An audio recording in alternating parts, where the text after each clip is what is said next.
Chapter 972. Resisting the Protector Clans 2.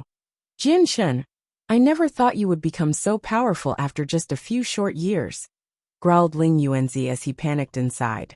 He looked forward to when the people from his sect would arrive. Jian Shen said nothing and continued his threatening charge toward Ling Yuanzi, with the Emperor armament in hand. His glare was filled with dense killing intent. Ling Yuanzi became extremely grim as he watched Jian Shen charge toward him. The current Jian Shen was definitely enough to threaten his life. If the people from the Yuan sect still failed to arrive, it would be almost certain death if he continued his one-on-one fight with Jian Shen. Ling Yuanzi gritted his teeth, as if he had finally made up his mind to do something.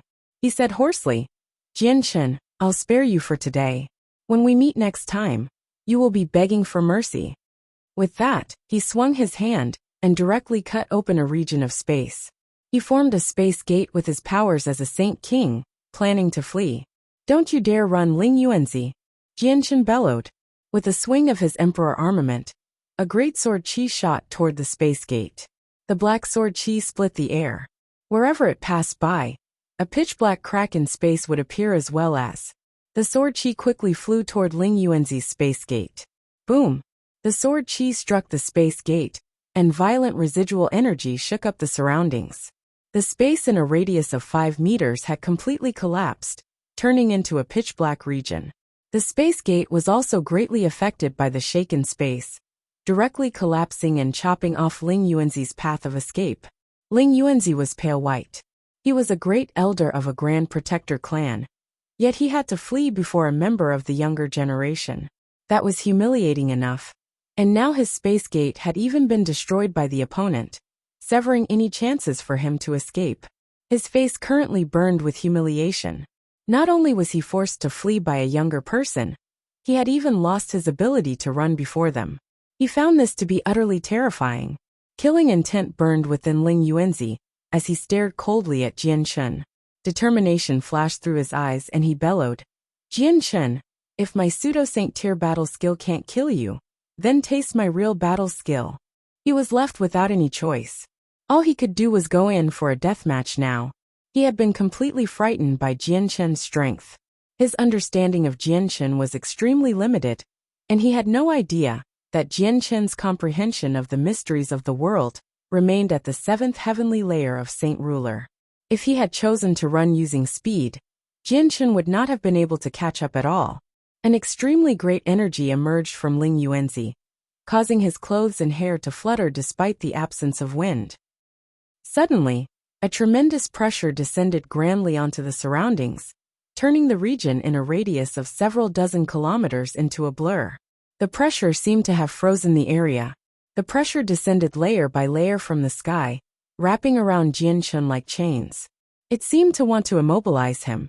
Jian Shen bellowed, and the chaotic Niden in his dantian began to produce strands of chaotic force that filled every corner of his body. He pushed the chaotic body to its utmost limits, before suddenly jolting. He broke through the pressure's immobilization, causing the space around him to tremble violently. As soon as he broke free, a tremendous ripple of energy appeared before him. A huge finger had appeared out of nowhere in front of Ling Yuanzi. The finger was completely condensed out of energy. It was 5 meters long and half a meter thick. It radiated with a terrifying pressure, shaking up the surrounding space to the point that it distorted and became blurry. Jian Shen finally became rather stern. Ling Yuanzi had completely charged up his Saint tier battle skill. With his strength as a 5th heavenly layer Saint King, it possessed the might of a 7th heavenly layer Saint King. This was enough to threaten Jian Shen. Jian Shen, I refuse to believe that you can take my battle skill head-on and come out unharmed. Die! Ling Yuanzi called out before suddenly pointing at Jian Shen. Immediately, the huge finger ripped a hole in space and shot toward Jian Shen with a devastating pressure. Jian Shen sucked in a deep breath and charged forward instead of retreating. He fearlessly charged up to the giant finger on his own initiative, and his Emperor armament began to expand. In the blink of an eye, it became 10 meters long, and he stabbed out toward the giant finger. Boom! The Emperor armament collided with the giant finger with a violent boom. The terrifyingly powerful ripples of energy directly ripped through space, reducing the region into darkness. Even the sun in the sky dulled. Jianchen began to retreat rapidly under the violent energy, shooting backward uncontrollably. However, the giant finger had yet to dissipate before him, continuing toward Jianchen with no reduction in speed. However, it had already shrunk by a tenth. Jianchen bellowed out once again, and the giant emperor armament in his hand swept through the sky as a beautiful dark streak, striking the giant finger heavily once again. With another boom, the giant finger shrunk by another tenth from Jianchen's attack. The violent energy knocked back Jianchen again, causing him to speed up as he flew backward. His clothes were reduced to shreds, revealing the golden silk mail underneath. The giant finger possessed the power of a 7th heavenly layer Saint King. It was equal to Jianchen's strength, or maybe even weaker a little. Despite this, it was still a Saint tier battle skill in the end. It was no ordinary attack, so unless the disparity between the two was drastic, it could not be nullified so easily. Jianchen bellowed out several times, striking out 10 more times with all his force before finally dissipating the Saint tier battle skill into energy that surged in the surroundings. He remained uninjured as he had the chaotic body, but he was in a messy shape. Why, you actually blocked by Saint tier battle skill perfectly. How is that possible? Ling Yuanzi was stunned as he stared at Jianchen from afar. He was dumbstruck, while the shock he experienced had already reached its utmost limits. He knew exactly how powerful his Saint tier battle skill was. Even when a 7th heavenly layer Saint King faced up against it, they would receive some wounds, or even be heavily injured. Meanwhile, Jianchen's personal strength was nowhere near the 7th heavenly layer. However, Jianchen was still able to nullify his attack easily just through the use of the Emperor armament, and sustain no injuries. This was unbelievable. Ling Yuanzi, even your Saint tier battle skill cannot injure me. I'd like to see what else you have up your sleeve now. Jianchen laughed wildly. Using the illusory flash, he charged toward Ling Yuanzi as a blur, and began fighting him up close. Ling Yuanzi gritted his teeth as he endured, hoping that he could last just a little longer until the reinforcements arrived. However, the difference in their strength was just too great, so he was injured after just a few bouts. His ribs were crushed by a kick from Jianchen, while his entire chest caved in. His organs had all ruptured, and the wound on his neck was even worse. Half his neck was severed. If he did not dodge in time, he would have probably been decapitated. A space gate suddenly appeared high up in the sky, as Ling Yuanzi was in the middle of danger. Immediately several tremendous presences emerged. The reinforcements from the Yuan sect had arrived. Ling Yuanzi became delighted. He no longer paid attention to any dignity he should have been preserving and cried out for help. Yangzi, save me! Ling Yuanzi's miserable voice passed through the space gate clearly, causing it to condense even faster. Jianchen's heart sank slightly. He knew that he did not have much time left to kill Ling Yuanzi, so he immediately struck out as fast as he could. The sword cut through the air, targeting the center of Ling Yuanzi's eyebrows. Ling Yuanzi immediately used his curved blade to block. Although he managed to repel Jianchen's life-threatening blow, it worsened his injuries, causing him to constantly vomit blood. Jianchen's gaze became icy cold. Without any hesitation, a second strike followed. The attack broke through the limitations of space and stabbed toward the center of Ling Yuanzi's eyebrows once again. Ling Yuanzi's pupils narrowed to the size of needles. Unwillingness to give in flickered through his eyes. He was unable to block this lightning speed strike. At this moment the space gate stabilized. A white-robed, ruddy old man stepped out in front. His expression changed immediately as soon as he stepped out as he saw Ling Yuanzi in the middle of danger. He called out, "Stop." He extended a finger, and a force tore through the air. It broke through the limitations of space and descended upon Jianchen in an instant, viciously knocking away the Emperor armament that stabbed toward Ling Yuanzi. The Emperor armament was knocked away as soon as it came into contact with Ling Yuanzi's skin. The force from the tiny movement contained unbelievable power, jolting Jianchen's arm to the point that it became numb. Jianchen was shocked. He knew the person that had just come possessed strength he could not contend against, but he felt no fear. He stabbed out once again with the Emperor armament, in an attempt to kill off Ling Yuanzi. How dare you? Yangzi became furious. He swung his sleeves and the wind began to blow violently. A whirlwind that connected the sky and the ground suddenly formed, whistling toward Jian Chun with an earth-piercing sound. Jian Chun's emperor armament had already stabbed through Ling Yuanzi's forehead. The whirlwind arrived just as part of the sword had entered. The high-speed wind was like sharp blades, constantly chopping at Jian Chun's body. It caused Jian Chun to feel pain all over, and white marks appeared all over him. The violent wind had also pulled his body backward, preventing the emperor armament from stabbing any further into Ling Yuanzi's head. Instead, it was slowly drawn out, failing to impale Ling Yuanzi's soul. Jian Chun was unable to kill him off completely. However, Ling Yuanzi had still suffered unimaginable injuries. He shrieked out uncontrollably, and the top of his head suddenly exploded. A dull soul flew out from within, quickly streaking toward the furious Yangzi. Ling Yuanzi had actually abandoned his body and fled in soul form. As soon as he fled his body, his head exploded loudly. Slivers of black energy that radiated with a destructive aura leaked out from his head, reducing it to pieces. Jian Chun found it harder and harder to regain his stability under the wild whirlwind. When he saw Ling Yuanzi's soul flee, he immediately panicked and swung his sword. He produced a powerful sword qi that ripped through the air, shooting toward Ling Yuanzi's soul. Blood drained from Yangzi's face as killing intent flickered in his eyes.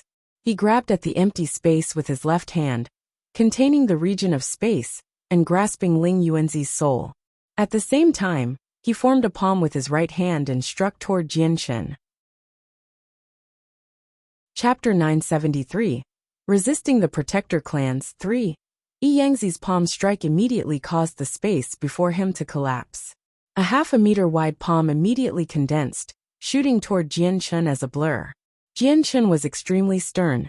A vast pressure had already tightly locked onto him.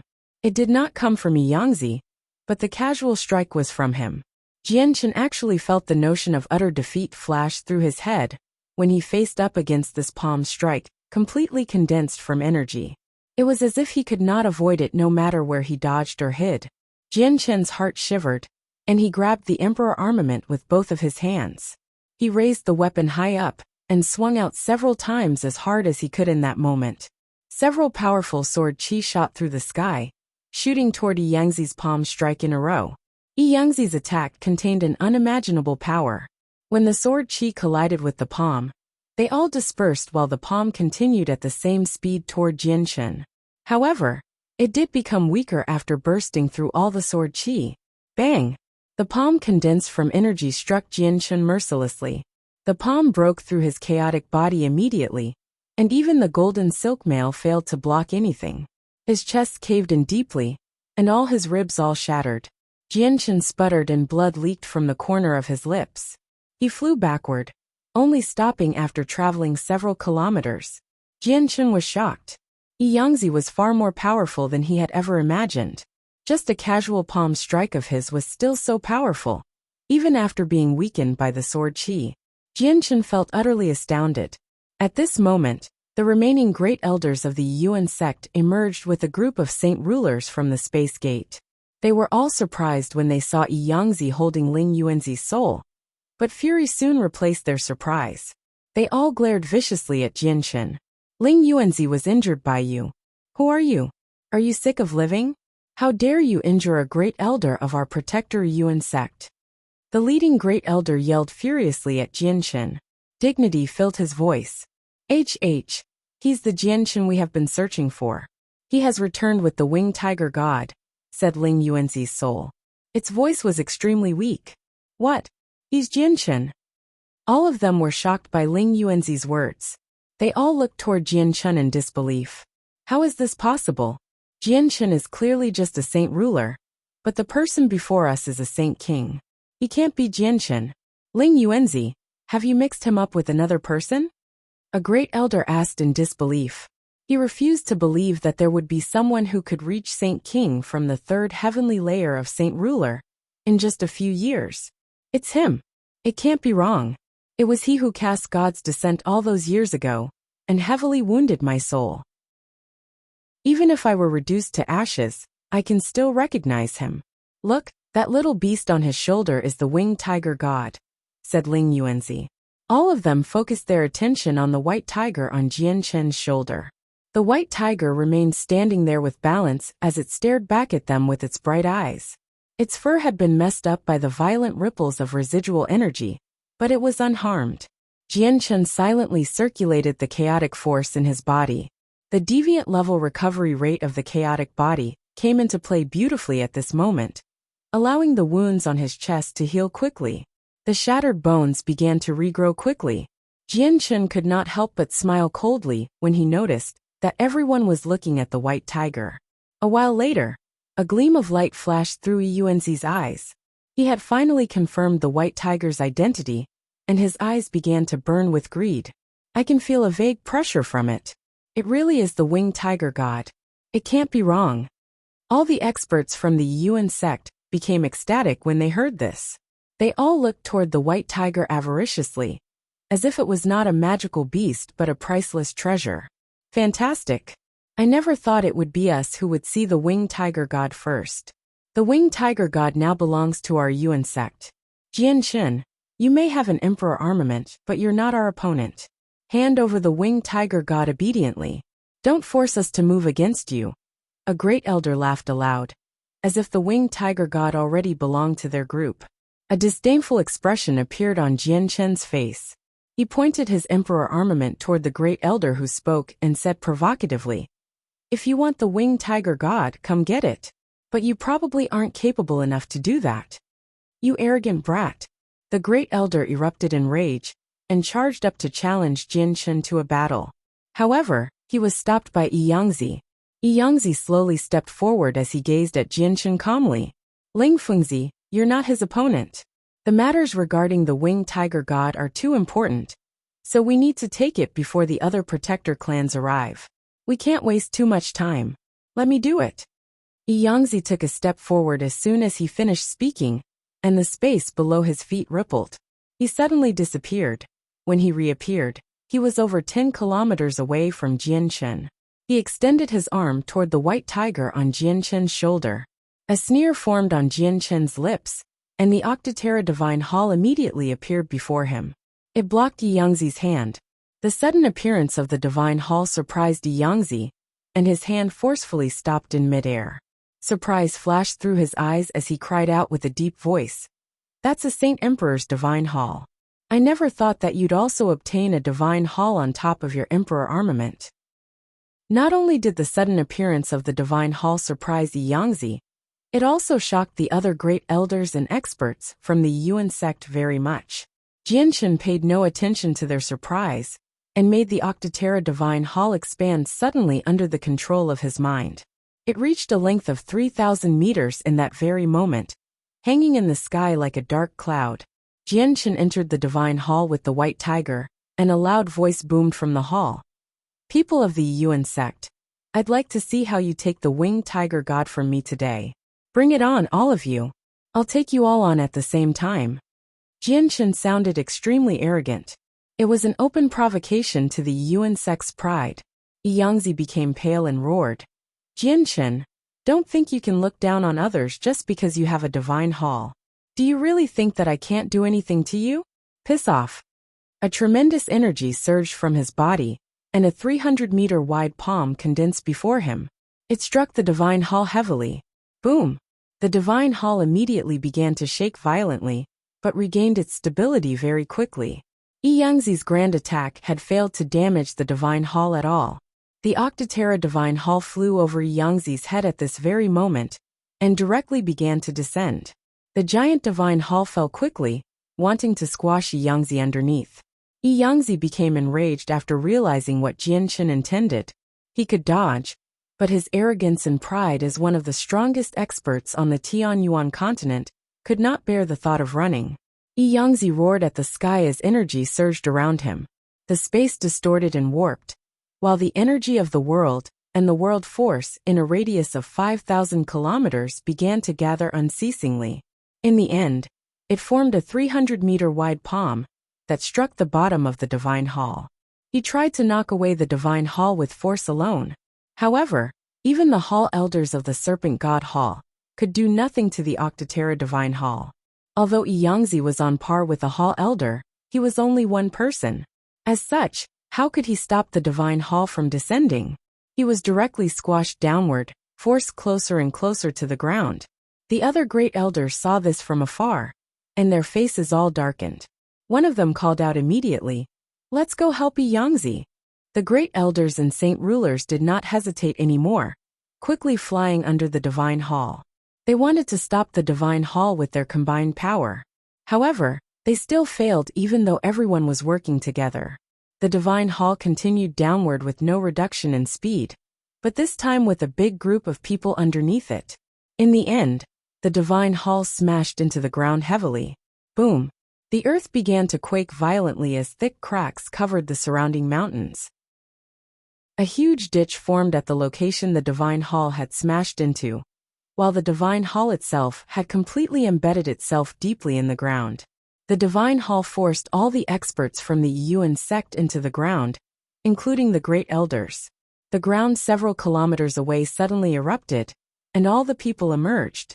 They had tunneled their way out.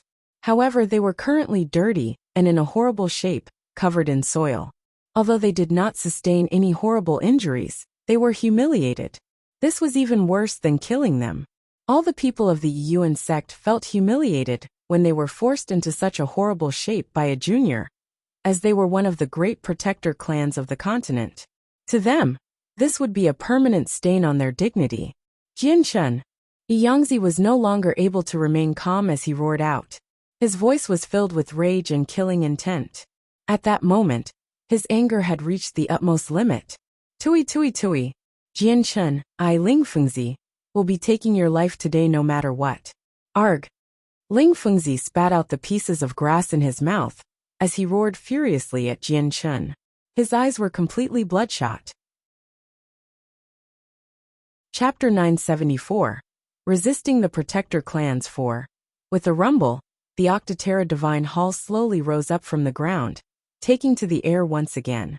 Jianshun's voice rang out thunderously, booming through the surroundings. If you want to kill me, come. I'd like to see exactly who can kill me today. Jianshun was unwilling to let up. With the Divine Hall protecting him, he had no reason to be cautious around the Protector clans. He continued to use the Divine Hall to squash them into the earth like before. All of them became utterly pale as they trembled in rage. They were so angry that they became silent. They were respected and worshipped by all the people on the continent. In all these years, they had never been bullied into such a horrible position. Yangzi struggled to remain calm as he roared out. Jianshun, don't think you're the only one with the Saint Emperor's Divine Hall. Great elders, let's bring out the Divine Hall. As he spoke, Yangzi swung his hand, and a spatial crack immediately appeared. It formed a space gate to a part of the Yuan sect. Soon afterward, a suction force appeared from his hand, and a palm-sized Divine Hall that sat on an altar immediately flew out. It landed on Yangzi's hand and quickly expanded, reaching a length of 3,000 meters in the blink of an eye. Yangzi then flew into it and began piloting it furiously, smashing it toward Jianshun's Divine Hall. The other great elders all cut open space and formed space gates as well, directly disappearing through them and returning to the Protector clan. They were not as strong as Yangzi, so they were unable to retrieve the Divine Hall like Yangzi. As such, they could only go back personally. Due to some rules in the Protector clans, they could not become the masters of the Divine Halls like Jianshun.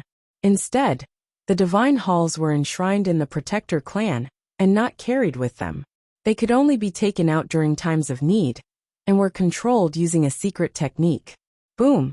Yangzi used his Divine Hall to collide violently with the Octaterra Divine Hall.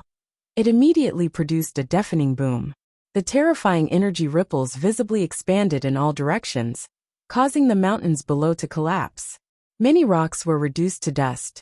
Although Divine Halls did not possess much external offensive powers, they still contain the power of Saint Emperors. The collision of two Divine Halls in mid-air was akin to the clash of two Saint Emperors. Just the sound was enough to kill Heaven's Saint Masters, ripping their souls to shreds. Fortunately, the battleground had already moved several hundred kilometers.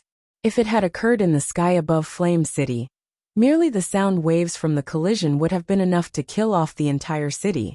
The two halls remained completely fine after colliding, but the powerful force knocked both of them backward. Both sides were serious. As soon as the divine halls stabilized, they collided with one another viciously once again. It caused the earth to shake and countless mountains to collapse. Very quickly, the other great elders returned from the Yuan sect with divine halls as well. They controlled one each, so there was a total of 5 including Yi Yangzi's.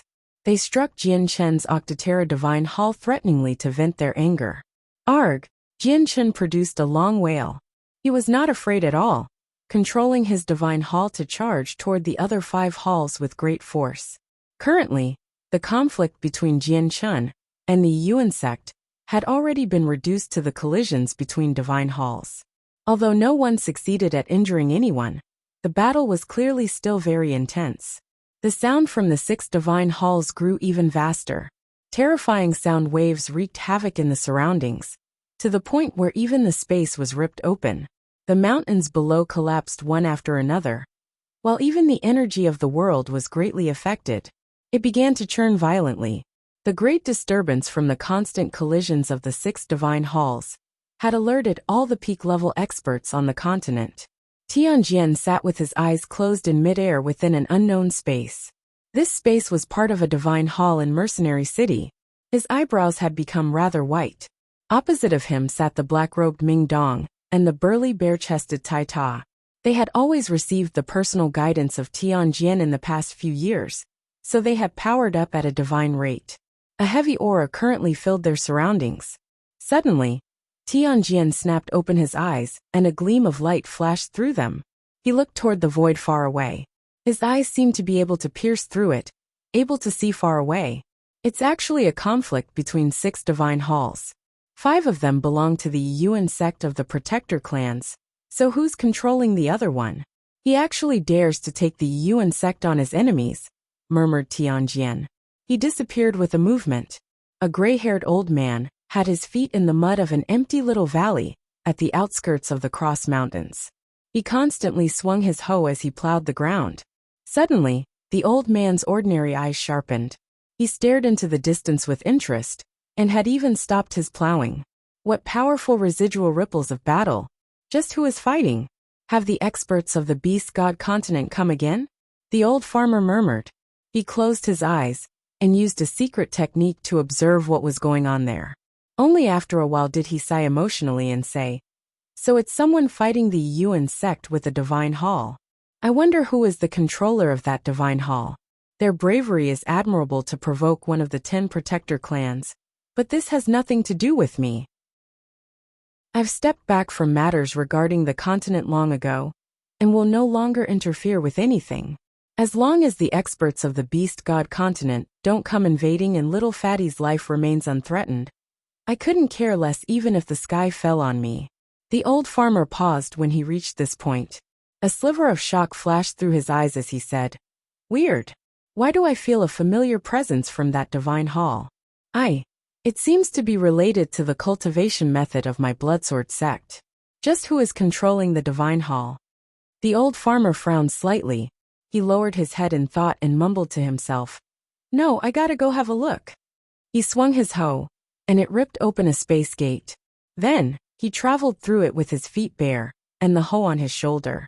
In another region of space, a large water mirror hung in the air, displaying the battle between the 6 divine halls. Below it lay an evil-looking middle-aged, white-robed man, who lay on a patch of grass as he looked on with interest. He seemed to be watching something fascinating. I didn't think that Jian Chen would become so great after disappearing for just a few years. It's quite unbelievable. Now that Jian Chen has the divine hall protecting him, I'd like to see just how the Protector clans take the Winged Tiger God from him. Hee, to think that the Protector clans would devote so much energy into fighting for the Winged Tiger God. They used so many methods in an attempt to find Jian Chen and take the Winged Tiger God. But now Jian Chen has returned himself with the Winged Tiger God by his side.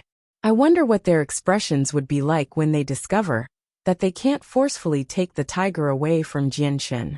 I really do look forward to that moment. I must see it for myself when the protector clans are forced to give in. The man laughed evilly.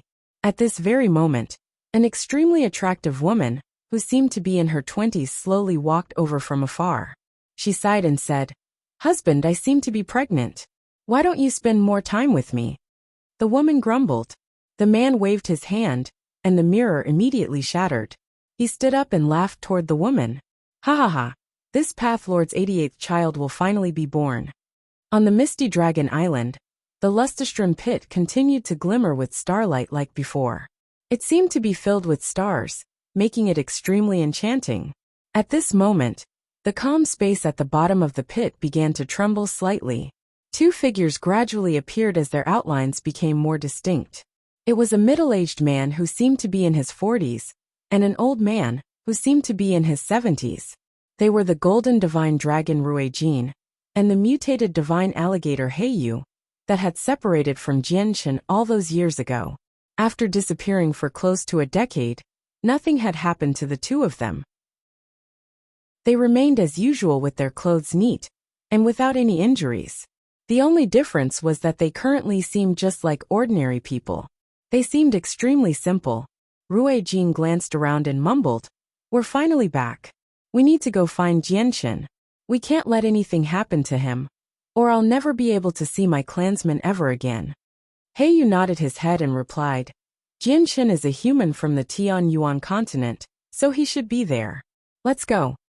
Jianshan continued to clash with the 5 divine halls as he controlled his own. They were locked in a battle where neither side wanted to give in. The surrounding space ripped open silently as they fought, forming over 10 space gates. Experts poured out unceasingly, and every single one of them was a Saint King. In just a few seconds, several dozen Saint Kings had gathered at this location. In that moment, all the other protector clans had finally gathered once again. The Grand Elder of Mercenary City, Tianjian, and the Sect Master of the Bloodsword Sect, Houston, had also come. As soon as they emerged from the space gates, they focused their attention on the 6 divine halls that collided violently in midair. Their faces were filled with surprise. Houston, who carried a hoe on his shoulders, did not even look at the 5 divine halls from the Yuan sect. Instead, he stared unblinkingly at Jianshan's divine hall. His face became mixed and excited at the same time, revealing a lot of suspicions as well. He thought, "It's not wrong. It can't be wrong. That divine hall really is connected to the cultivation method of my sect. I sense a sliver of energy of the same source from it. But divine halls are created by the powers of Saint Emperors. No Saint Emperor has ever appeared in my sect. So just who is the person controlling this divine hall? And just where does this divine hall come from? Who created it?" Chapter 975. Resisting the Protector Clans 5. Jianshan, and the several great elders of the Yuan sect, naturally noticed the arrival of the other protector clans as they fought intensely, but they did not stop. Jianshan controlled the Octotera Divine Hall by himself, fighting against the 5 other divine halls. He collided with the other divine halls without fear, becoming more courageous as the battle progressed. The collisions between the 6 divine halls alerted many Saint Kings. After the protector clans arrived, Space Gate formed in midair one after another, and Saint Kings of various ages emerged. They were all the ancestors of ancient clans, as well as some great hermits. Among them were Changyang Zhu Yinxiao, who stayed at the Changyang clan of Lore City. They looked toward the 6 divine halls as soon as they arrived. They all tried to guess exactly who was controlling the lone divine hall. They wanted to learn exactly who was brave enough to openly provoke a protector clan and take the Yuan sect on as their enemy. The 5 great elders had fought against Jianshan's divine hall with their own for a very long time, but they could do nothing to him. In the end, they could no longer endure it, so someone called out, "Everyone, the winged tiger god is within that divine hall. Please assist us in breaking through it and taking the winged tiger god." The great elder's words surprised all the surrounding people. They all looked toward the Octotera Divine Hall in disbelief. "Ling Tianzi, are you sure? Is the winged tiger god really inside?" Tianjian asked with a deep voice. Uneasiness flooded his eyes. "Impossible. Isn't the winged tiger god with Jian Shun? And hasn't he gone to the sea realm? If so, the winged tiger god would naturally be in the sea realm. Why has it ended up in that divine hall? Ling Tianzi, don't try messing with us. Yuan sect. Are you trying to use this fake news to tempt us into helping you just because you can't beat your enemy? The great elder's words caused a great disturbance among the people. All the people from the protector clans and mercenary city asked with doubt. No one was able to stay out of this, if it was related to the winged tiger god. Houston and the other Saint Kings remained silent. Although the winged tiger god tempted many of them, they knew quite well that this was not a matter that they could interfere with at all. They could only watch from the side and see what fascinating things happened. Everyone, i.e. Jinzi, can guarantee that Ling Tianzi is telling the truth. The winged tiger god is indeed within that divine hall, and its controller is Jian Shun, who fled to the sea realm with the winged tiger god all those years ago. He has even beaten our great elder, Ling Yuanzi, to the point where only his soul is left. Another great elder called out from a divine hall. What? The controller is Jian Shun? All the people from the protector clans called out. They were filled with disbelief. A golden gleam of light exploded in Tianjian's eyes. He stared at the divine hall in interest. He was stunned. Houston stood with an ordinary hoe on his shoulders, but his deep old eyes also shone as he stared unblinkingly at the Octaterra divine hall. He too was filled with disbelief. All the Saint Kings from the ancient clans were shocked. Jian Shen's name was like a thunderclap to their ears in the past few years. They just never thought that Jian Shen, who was clearly a saint ruler, would be controlling a divine hall as he fought against the people of the Yuan sect. He had even made them become helpless against him. These Saint Kings were utterly overwhelmed with disbelief. Other than shock, the members of the protector Changyang clan were delighted. Changyang Zhu Yinshao and Changyang Zhu Shao were affected in particular as they became ecstatic. This was due to the fact that Jian Shen was not only a member of their Changyang clan, but also a person of their Zhu branch. Jian Shen has actually returned, and he has become so strong. Fantastic, this is truly fantastic. I'll immediately go bring Konger, Changyang Zhu Yinshao said with a trembling voice. After that he immediately left through a space gate. Never did I think that the great Yuan sect of the protector clans would have a moment where they need to call for help when they're face up against a junior. I've finally seen it today. Jian Shen's voice emerged from the divine hall. He was making fun of them. Jian Shen, you're too cocky. Do you really think that we're helpless against you just because you're hiding in a divine hall? Yuanzi said furiously. Jian Shen's open provocation had completely humiliated them. Tianjian and Houston immediately became joyful when they heard Jian Shen's familiar voice. All their doubt for Jian Shen were gone regardless of how they had felt earlier. I never thought he'd really return and return so quickly. This really has greatly exceeded anything I had expected. Tianjian smiled happily as he thought. You've returned perfectly. You still need to take back what was taken away from you before. Jian Shen, your accomplishments have far exceeded my anticipations. But you are still too rash as a young person. A divine hall is not enough to deal with the protector clan, Houston also thought. In that moment, all 7 other protector clans stood up and formed a loose encirclement around Jian Shen besides the protector Changyang clan and the Pure Heart Pavilion. Jian Shen's clash with the Yuan sect had finally stopped, and the great elders all emerged from their divine halls. They all stared coldly at the Octaterra divine hall, as they remained pale-faced from their fury. Jian Shen let his divine hall remain floating in the air, as he emerged on the very top. He looked around like nonchalantly at the protector clans that encircled him, but he showed no fear. The cat-sized tiger stood with its chest up on Jian Shen's shoulder, as it stared coldly at the people of the protector clans. A naturally condescending aura radiated from it, possessing some of its prestige as a beast god. Although the white tiger was still young and not completely mature, it was extremely intelligent. It knew that the surrounding people were bad. Look everyone, that's the winged tiger god. As soon as the white tiger revealed itself out in the open, it garnered the attention of everyone. Immediately, everyone looked away from Jian Shen and focused their gazes on it, even the protector clans. Greed leaked from their eyes. Jianchen could not help but sneer when he saw how everyone behaved. "The winged tiger god is on me. If you want it, come take it." As he said that, a tremendous aura began to radiate from him. It caused the surrounding space to tremble and blur, shocking everybody. This was because the presence had reached the third heavenly layer of Saint King. How is this possible? When he was on the Tianyuan continent, he was clearly just a third heavenly layer saint ruler. How did he become a Saint King? His strength has risen to such a level in a short decade. This. Everyone was astounded, including the 10 protector clans. Only the Yuan sect was able to remain composed as they had witnessed Jianchen's strength earlier. In that moment, Jianchen drew the Emperor armament from his space ring. Immediately, the expressions of many Saint Kings changed once again, as a terrifying energy radiated from the Emperor armament. It was at the level of the 7th heavenly layer. The 7th heavenly layer of Saint King was much stronger than many of the Saint Kings present. There were only a few people left who could overpower Jianchen. Jianchen displayed his full strength. He could not hold back at all before the 10 protector clans. Today, he wanted to let everyone know that he could resist the protector clans. This was not solely because of the Octaterra Divine Hall, but that he had his own strength as well.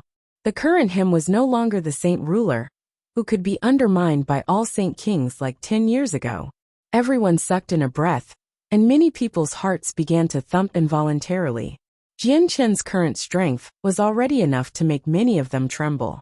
Tianjin and Houston became stunned. Both of them stared at Jianchen with their tongues tied as their hearts churned. The two of them were the first ones to meet Jianchen. Back then, when Jianchen was just a mere Earth Saint Master, they already knew him. As such, they understood Jianchen's growth very well. It was just that they could not connect it to this high-spirited person who dared to challenge the 10 protector clans, to the puny little Earth Saint Master, from all those years ago. All the members of the protector clans looked at one another. Back then, the reason they wanted to take the winged tiger god was because they completely undermined him as a saint ruler. Now that Jianchen's strength had skyrocketed and reached an unbelievable level, their opinions of him underwent great changes as well. Just with his strength alone, Jianchen was enough for the protector clans to treat with importance. In addition, he now possessed a divine hall as well, which made it even harder to deal with him. Even if you ignored these factors, Jianchen's status was extremely special, as he was a member of the Chongyang protector clan. The people looked at each other as they hesitated. None of them wanted to miss such an easy opportunity to take the winged tiger god, so they fell into a dilemma. The great elders from the Yangji sect hesitated as well. Jianchen had crushed a branch that they had established outside many years ago.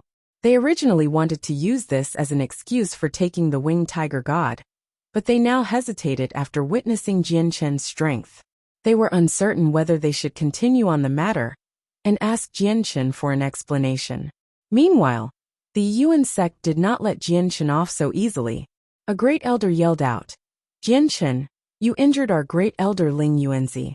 You need to give us an explanation for that. Ling Yuanzi heavily injured me in the ocean back then, almost causing me to die.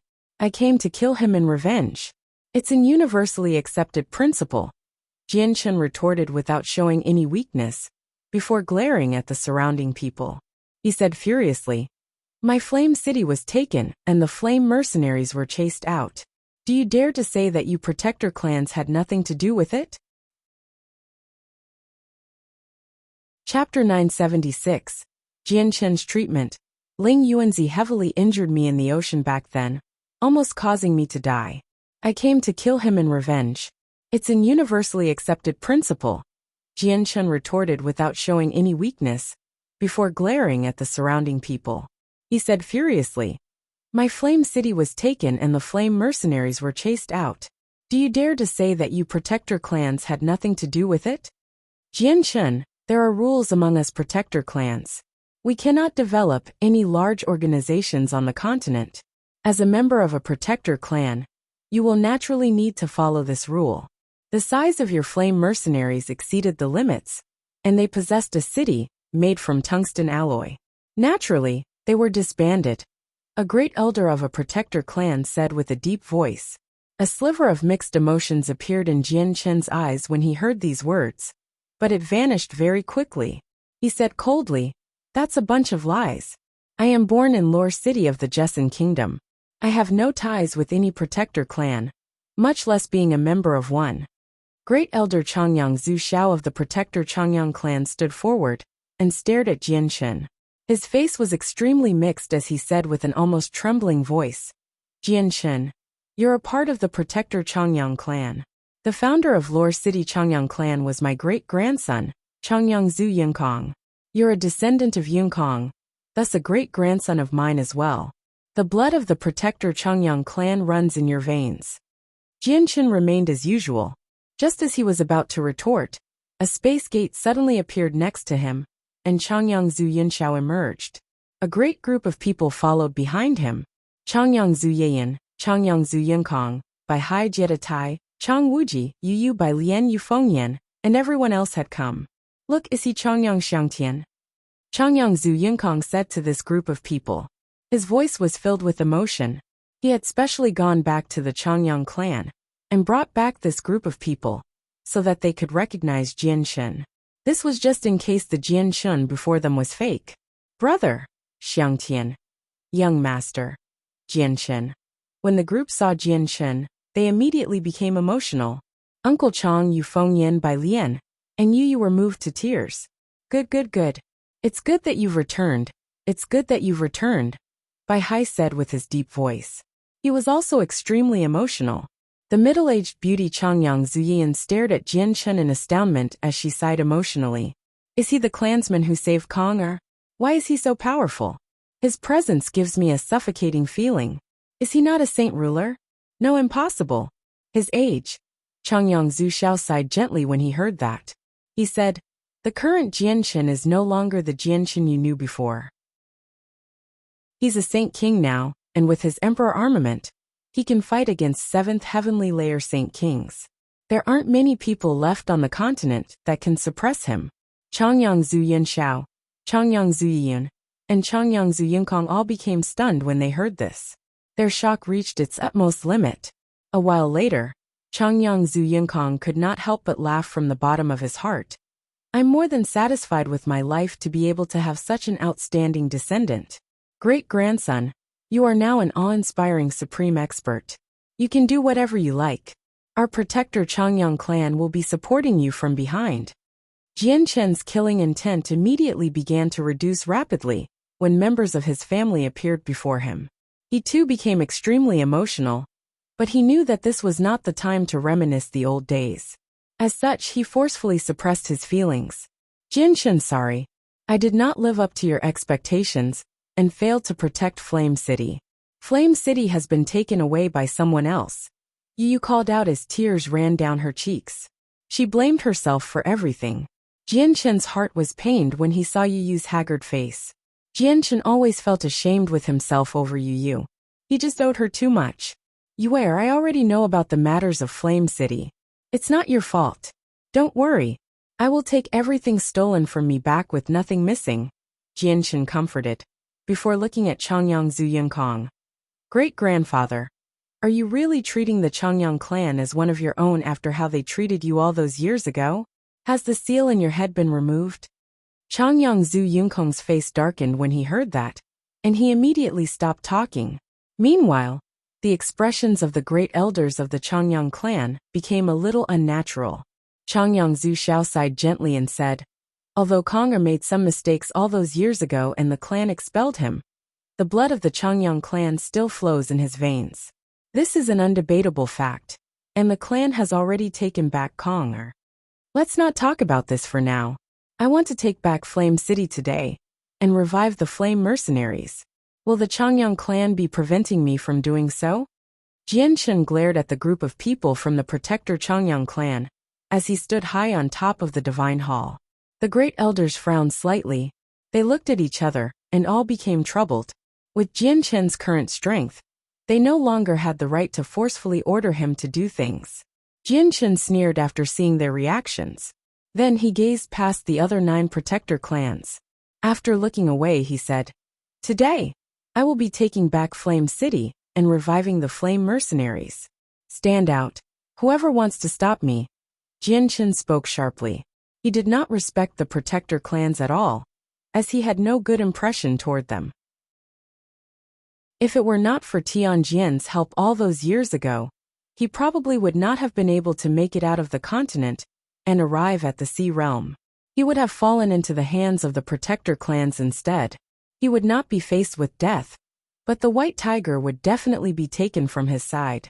Meanwhile, the matters of Flame City and the Flame Mercenaries were directly related to the protector clans. Jianshan was quite resentful toward them. You arrogant brat. Jianshan, do you really think you can look down on us protector clans now that you have a damned divine hall? You cannot impinge on our dignity. Breaking your divine hall is nothing difficult, called out Ling Fengzi of the Yuan sect. Jianshan, the rules between us protector clans has existed for thousands of years. No one can break it. You are now a member of a protector clan, so you must respect this rule. You cannot take back Flame City, said the pavilion master of the Pure Heart Pavilion, Wuxia. Jianshan, if you take back Flame City today, you will be challenging the authority of us 10 clans. You will become the enemies of all of us, said a former school master of the Heaven's Incense School. Jianshan, if you insist on this, you will be dealt with by all 10 protector clans according to the rules. Even the protector Changyang clan that stands behind you will be dragged in. If you weren't a member of a protector clan, we would not interfere with anything. All the people from the 9 other protector clans spoke out. They all opposed Jianshan's wish to take back Flame City, and did not want him to expand his forces. They spoke extremely sternly, leaving no room for any bargaining. Jianshan's face began to sink. He slowly turned toward the great elders of the Changyang clan and said nonchalantly, "You now have 2 choices. The first choice is to fend off the protector clans with me, and take back the Flame City that belongs to me. The second choice would be that I, Jianshan, will break free from your Changyang clan, and have no more ties with you anymore." The great elders reacted with a change in expression, and Changyang Qing Yin called out immediately, "Jianshan, the blood of the Changyang clan runs in your veins. You can't just break off the tie just because you want to. You must not interfere with the matters of Flame City anymore. That is the rule between us protector clans. You have no authority to order me to do anything. I don't care who is going to be standing in my way today. I will be taking back Flame City," yelled Jianshan. "You!" Changyang Qing Yin became furious. The other protector clans all looked at each other. The situation seemed rather delicate. Given that Jianshan was a member of the protector Changyang clan, he could use the clan to successfully keep the winged tiger god and shut them up. However, the situation at hand seemed to exceed their expectations. Jianshan's relationship with the Changyang clan did not seem as harmonious as they had imagined. A light flickered in the eyes of Yangzi as he hesitated. A while later, he seemed to make up his mind. His eyes stopped wavering and sneered. "Jianshan, don't you even think about taking back Flame City today. I'd like to see how you will contend with us without your divine hall. I'll break it right now. Great elders of the Yuan sect, I now command you all to produce the Emperor armament together and break through that divine hall in revenge for Ling Yuanzi." The expressions of the great elders all changed. Yi Jinzi cried out with a deep voice, "What? Use the Emperor armament? Yi Yangzi, are you certain about using the Emperor armament? The power of the Emperor armament is just too great. We will all suffer a heavy backlash." Ling Tianzi also called out. He became stern. Yi Yangzi's face darkened as he called out angrily, "If we don't, then how do we break through his divine hall and avenge Ling Yuanzi?" The great elders all hesitated slightly before they gritted their teeth, ready to rip open a space gate to retrieve the Emperor armament. A gleam of light flashed through Jianshan's eyes when he heard them talk. He thought, the divine hall cannot be broken through unless there's a Saint Emperor, while the Emperor armament of the Yuan sect can break through mine. Also, they said that if they use it with their strength, they will be hit with a powerful backlash. What is this Emperor armament to be so terrifying? Can they use attacks on par with Saint Emperors if they use their Emperor armament? Jianshan's heart shivered before making up his mind. I can't let them bring the Emperor armament. Please wait. A voice suddenly rang out just as Jianshan planned on doing something. The white-clothed Tianjian slowly descended. Tianjian's actions immediately attracted everyone's attention. They all looked toward him as an expert from a protector clan said, "Tianjian, does your mercenary city plan on interfering with this matter?" Tianjian paid no heed to that person and said to the people of the Yuan sect, "Your emperor armament is forged from the full strength and essence of several dozen saint emperors. It cannot be used against people of the same race. You cannot use your emperor armament." Yi Yangzi's face sank as he clasped his hands toward Tianjian. "Grand Elder, this is the matter of us protector clans. I hope your mercenary city does not interfere." Tianjian said, "The power of the emperor armament is too powerful. It can destroy whole regions of land and wipe out any life on them. So you can't use it casually. I naturally would have nothing to say if you were to use it against invading foreigners. But I definitely will not let you use the emperor armament for some small matters against a junior." "Tianjian, why must you stop what we're doing?" Yi Yangzi growled. "If you still insist on using it, my mercenary city will devote their full strength into preventing you for the continent," Tianjian said forcefully. He was completely stern and did not seem like he was joking at all. Chapter 977.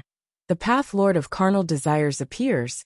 Your mercenary city is sticking its nose into too many matters. Yi Yangzi was furious, while his complexion was horrible. He was helpless against Jianshan if he did not use the emperor armament to crush Jianshan's divine hall. "The existence of my mercenary city is also to protect the peace of the Tianyuan continent," Tianjian said.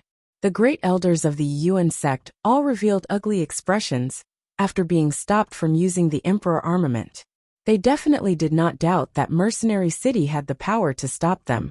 Although Mercenary City did not have a history as lengthy as the Protector clans, it was founded by the strongest human expert, Mo Tianyan. No one knew what else Mo Tianyan had left behind in Mercenary City. The experts from the other Protector clans looked at one another. Undoubtedly, they could not use their emperor armaments now that Mercenary City had interfered. But if they did not use the emperor armament, it would be very difficult to break through the Divine Hall, even if the experts from all the Protector clans worked together. This was because a qualitative difference existed between Saint Emperor and Saint King. They were experts of two completely different levels of cultivation. Saint Kings used the Saint Force within them and World Force, while Saint Emperors could completely overpower World Force. All the people from the Protector clans became stunned at the situation. No one had any ideas in this moment. Although they also possessed Divine Halls. Divine Halls were not weapons, and were extremely tough. They could not injure Jianshan if he sheltered himself in the Octotera Divine Hall, no matter how many Divine Halls they used themselves. Ha ha ha, wonderful! Utterly wonderful! I never thought that the 10 Protector clans would also have a moment where they can only give in. Forced into such a situation by a junior. An odd laughter resounded in the surroundings at this very moment. An evil-looking middle-aged man had appeared up above from nowhere. The man did not come through a space gate. Instead, he had hidden himself there for quite some time, but no one present had realized. Path Lord of Carnal Desires, it's actually you. All their expressions changed and became rather ugly when they saw this man. Ha ha ha, correct. It is indeed I, the Path Lord. Surely I haven't frightened anyone with my sudden appearance, said the Path Lord as he laughed gently. There's nothing to do with you here, Path Lord. Why have you come? An expert said coldly. The Path Lord of Carnal Desire's sudden appearance was unwelcomed. I can go wherever I want to go. Since when were you in charge of where I went? You still don't have the authority, sneered the Path Lord of Carnal Desires. Afterward he looked toward Jianshan and smiled. Jianshan, you are impressive, much stronger than I was back then. I really do admire you for being courageous enough to go against the Protector clans. I remember, back when I had your level of strength, I snuck into the Heaven's Incense School to peep at the current schoolmaster showering. Though I had only peeped a few times before being chased all over the continent by the most powerful person in the school. He chased me for 10 whole years before finally being satisfied. I was nowhere like you, opposing the protector clans all by yourself, and making them helpless against you. Path Lord, do you not know shame? A woman who seemed to be roughly 30 years of age stared at the Path Lord of Carnal Desires furiously. She was among the experts of the Heaven's Incense School. Her gaze made it seem like she was tempted to flay him alive. Sister Yun Xiang, it has been 2,000 years since we last met. You've already become a great elder of the Heaven's Incense School. But I've seen every part of you whether I was supposed to see it or not. Why don't you join me and become my 89th wife? The Path Lord of Carnal Desires smiled evilly. The woman became pale white as her chest heaved heavily. Her beautiful eyes burned with rage. Jianchen could not help but become curious as he stood on top of the divine hall. He wondered exactly who this Path Lord of Carnal Desires was. He actually dared to make fun of a Saint King from the Heaven's Incense School, and even view the school's experts as nothing. Be careful. This Path Lord of Carnal Desires is a Saint Emperor. He's the only Saint Emperor on the continent of this day, and he's enough to break through your divine hall. Tianjian's voice appeared in Jianchen's ears, immediately throwing him into shock. Jianchen's gaze toward the Path Lord became filled with fear. The Path Lord smiled evilly, and took a single step forward.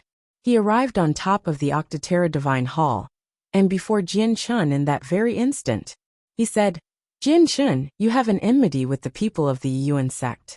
Ling Yuanzi wanted to kill you all those years ago, so he cannot be forgiven so easily. Although you destroyed his body, his soul remains. With what the protector clans are capable of, it won't take long before Ling Yuanzi fully recovers. You can't steal his soul back at all with your current strength, so why don't we make a deal?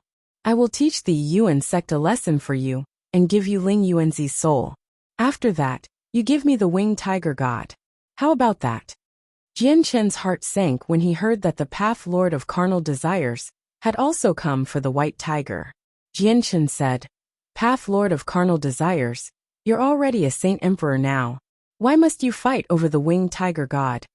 The Path Lord smiled evilly and replied, I naturally have my own intentions for wanting the winged tiger god. You don't need to care too much about them. Jianchen, are you going to agree to the deal or not? Your divine hall isn't very tough before me. Path Lord, I will not be handing the white tiger over to anyone, unless it decides to follow them itself, Jianchen said with determination. The Path Lord remained calm and said, If that's the case, I'll force the winged tiger god to follow me on its own accord. He then raised his hand, and an extremely tremendous energy quickly gathered. This was the power of Saint Emperors, enough to make 9th heavenly layer Saint Kings pale. Stop! A loud voice boomed at this very moment, causing the surrounding space to tremble. Shortly afterward, a space gate suddenly appeared and 2 ordinary-looking people emerged. It was Ruijin and Heiyu. Jianchen stared at the 2 of them in disbelief. They had separated in the Linistron pit previously, and Jianchen thought he would never see the 2 of them ever again. He never thought they would actually appear on the Tianyuan continent completely unharmed. This surprised Jianchen, but also filled him with joy. After all, the 2 of them had helped Jianchen on Dragon Island, particularly Ruijin, who had collected a large amount of dragon's saliva. Jianchen had always felt grateful toward the 2 of them. The Path Lord looked toward the 2 of them, and a gleam of light immediately flashed through his eyes. He said, It's actually 2 magical beasts at great perfection of Saint King. You 2 are looking for your deaths by coming here. Ruijin and Heiyu both looked toward the Path Lord of Carnal Desires, and they became stern. Ruijin growled, A human Saint Emperor. Seniors Ruijin and Senior Heiyu, please leave immediately. The Path Lord of Carnal Desires is a Saint Emperor. You're not his opponent. Jianchen panicked as he yelled toward the 2 of them. Ruijin and Heiyu's seriousness disappeared when they heard that, now replaced with a sneer. They said, So what if he's a Saint Emperor? Today, we will try the strength of a Saint Emperor. Chapter 978. Fighting as Saint Emperor Ruijin and Heiyu were both Saint Kings at great perfection, so a difference in abilities existed when compared to a Saint Emperor. However, they both seemed very confident. Their words shocked everyone present, regardless of the Saint Kings from ancient clans or the great elders of protector clans. They all looked toward Rui Jin and Heiyu weirdly, as if they were looking at a pair of idiots. Although they were powerful, they were still limited to being Saint Kings. They did not have the abilities to resist before a Saint Emperor. A Saint Emperor was an expert at a completely different level of cultivation, and not something Saint Kings could go up against. Not to mention, the Path Lord of Carnal Desires had reached Saint Emperor many years ago. He was so strong that even the Tiger Emperor of the Beast God continent, Lankyros, failed to match up to him. Rui Jin and Heiyu stunned the Path Lord of Carnal Desires as well. He looked at the two of them in disbelief and asked to confirm. "What did you say? You two want to fight me?" Rui Jin and Heiyu glanced at each other, and they seemed to mutually understand one another. Immediately, two tremendous presences began to radiate from them, spreading mightily to a radius of several dozen kilometers. The great perfection of Saint King was a level of cultivation beyond the 9th heavenly layer. It drew infinitesimally close to Saint Emperor and was stronger than the 9th heavenly layer.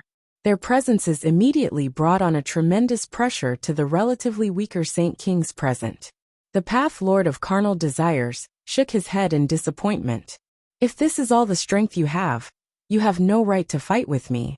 It'll be very difficult for you to leave today as well, as I only need to twitch a finger, and you too will have your souls wiped out." Rui Jin became furious when the Path Lord said that. He was a golden divine dragon, the emperor of the dragons, so naturally he was prideful. How could he endure the insults from the Path Lord of Carnal Desires? "Sacred Dragon's armor," Rui Jin called out, and a mysterious yet powerful energy immediately began to radiate from him. Soon afterward, a dazzling streak of golden light shot out from his body, encasing him entirely. A suit of awe-inspiring armor now covered Rui Jin through the dense golden light. The expression of the Path Lord of Carnal Desires finally changed when he saw Rui Jin's armor. He cried out involuntarily, "This I am possible, Sacred Dragon's sword." Rui Jin called out once again. He raised both his arms into the air, and a silvery white, 3-meter-long sword suddenly appeared in his hands. It shone brightly with a silvery white light, dyeing the entire area snow white. An unbelievably tremendous energy flooded the region with the sword's appearance. It did not rip through the space, but instead froze it. In that moment, time and air seemed to stop. The expressions of all the Saint Kings changed too.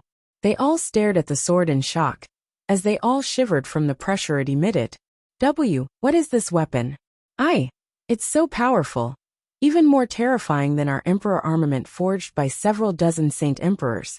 A great elder of a protector clan said with a trembling voice. Magical beast experts don't usually use weapons, so why does he have such a terrifying weapon? Is it an Emperor armament forged by several dozen Saint Emperors as well? Yangzi said with a deep voice. He was in shock. The Path Lord of Carnal Desires could no longer remain calm. He stared at the sword above Rui Jin's head in disbelief and called out involuntarily. "Origin energy. It's actually origin energy. I actually sense origin energy.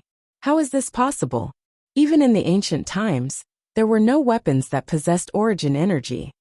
With another tremendous wave of energy, a suit of azure-colored armor appeared on Heiyu, while a silver-white machete materialized in his hand. It radiated with a pressure no less terrifying than the Sacred Dragon's sword. A black-clothed, middle-aged man suddenly stood up on the 9th floor of the Beast God Hall. A wild aura immediately began to radiate from him.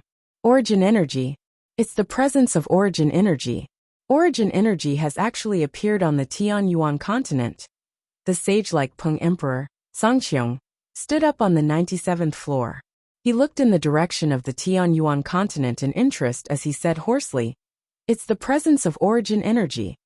Tiger Emperor Lankyros stopped cultivating on the 96th floor and suddenly stood up. He cried out, "Origin energy, it's origin energy. How can origin energy exist on the Tianyuan continent?" The expression of the Path Lord of Carnal Desires changed once more. He stared at Heiyu in disbelief and cried out in surprise, "It's origin energy again. How can this be possible? Where did you get these weapons with origin energy? Such powerful weapons have never appeared in all of history." Rui Jin growled sternly. Human Saint Emperor, I didn't think that you'd still be quite knowledgeable enough to know the existence of origin energy. You're right. For all of history, such powerful weapons have never appeared, but they have appeared now. Do the two of us have the power to fight you now? The Path Lord of Carnal Desires struggled to stay calm. Tell me, where did you get these weapons? Do you know a place where origin energy exists? Some desperation lingered in the Path Lord's voice. This was because origin energy was crucial for breaking through Saint Emperor. Origin energy had ceased to exist in the world long ago, which was why there had only been 4 people in total that had managed to surpass Saint Emperor. Once upon a time, there were countless experts at the peak of Saint Emperor who would lose all hopes for further breakthroughs. Their only choice was to watch helplessly as their 10 millennia lives ended, and they became bones. Human Saint Emperor, why should we tell you this? Are you going to fight with us or not? Rui Jin growled. The Path Lord of Carnal Desires sucked in a deep breath and slowly calmed himself down. He looked toward Rui Jin as his eyes burned with greed. If you tell me where origin energy is present, I am willing to help you do anything. All the Saint Kings present immediately became astounded after hearing this. You better give up on that thought, Human Saint Emperor. Origin energy has disappeared long ago from this world. We will defeat you with our weapons in hand now, said Rui Jin straightforwardly. The Path Lord's words did not tempt him. The Path Lord of Carnal Desires stared fixedly at the two of them, as a gleam of light flickered in his eyes. Only after a while did he speak out once again. The weapons you possess are indeed very powerful, and contain origin energy, but you cannot control them at all with your current strengths. If you think you can use them to fight against me, you're deluding yourselves. I'll show you the power of a Saint Emperor right now. Fight with me in outer space. With that, the Path Lord of Carnal Desires shot up into the air. Rui Jin and Heiyu did not want to fall behind, so they tailed him closely into outer space. The Octotera Divine Hall landed in Jian Chen's hand, as the size of a fist. He too soared into the air, as he carried the Divine Hall in his left hand, and the Emperor armament in his right. The Saint Kings from the Protector clans and ancient clans all followed afterward. None of them wanted to miss such a fascinating show, as they all wanted to know if 2 Saint Kings at great perfection could defeat the Path Lord of Carnal Desires with 2 powerful weapons. Changyang Zhu Yinshao sent Uncle Chang and the others back to the Changyang clan in Lore City, before following them up. Jianshan flew higher and higher, while the ground beneath him slowly turned into a huge planet. This was the first time he had flown so high. As their altitude rapidly increased, the air became thinner and thinner, enough to suffocate normal people. However, it could not affect the Saint Kings at all. Jianshan felt weightless after leaving the atmosphere of the planet. He lost his ability to determine direction, as there was no concept of direction in this icy cold outer space. It even became difficult to distinguish between up and down. Jianshan floated in a region of space as he stared fixedly at Rui Jin and Heiyu. The Saint Kings from the other clans gathered around him. They all took up their own space as they looked toward Rui Jin and the 2 others. Suddenly, a white light illuminated the dark space. Rui Jin and Heiyu's weapons both began to shine with a powerful white light, turning the region into a snowy white world. Terrifying energy began to surge, distorting the space around them. Rui Jin and Heiyu struck out together at the Path Lord of Carnal Desires. As they stabbed out, the space around them quickly froze, expanding toward the Path Lord. The 2 weapons radiated with a terrifying pressure, making it suffocating for all the Saint Kings present. The Path Lord remained as he would usually as a terrifying energy quaked through his body. It forcefully stopped the freezing space before him. Then he grabbed at the empty region with a hand. Vast energy condensed in his hand. The power was so great that it exceeded the limitations of the space there, causing it to collapse. It did not mend while the energy was there. People have 7 emotions and 6 desires, and I used that as my path, creating the palms of emotions and desires. There are 16 moves in total, divided into 7 moves of emotions, and the 6 moves of desires. The fusion of the 7 emotions gives the palm of severance, while the fusion of the 6 desires gives the palm of desireless. The final move is a fusion of all 7 emotions and 6 desires, the palm of desireless severance, murmured the path lord of carnal desires. Afterward, he slowly pushed out with his hand and spat out. This is the first palm strike, the palm of greed. The terrifying energy quickly shot toward Ruijin and Heiyu. Before striking their weapons in the end, an explosion occurred immediately.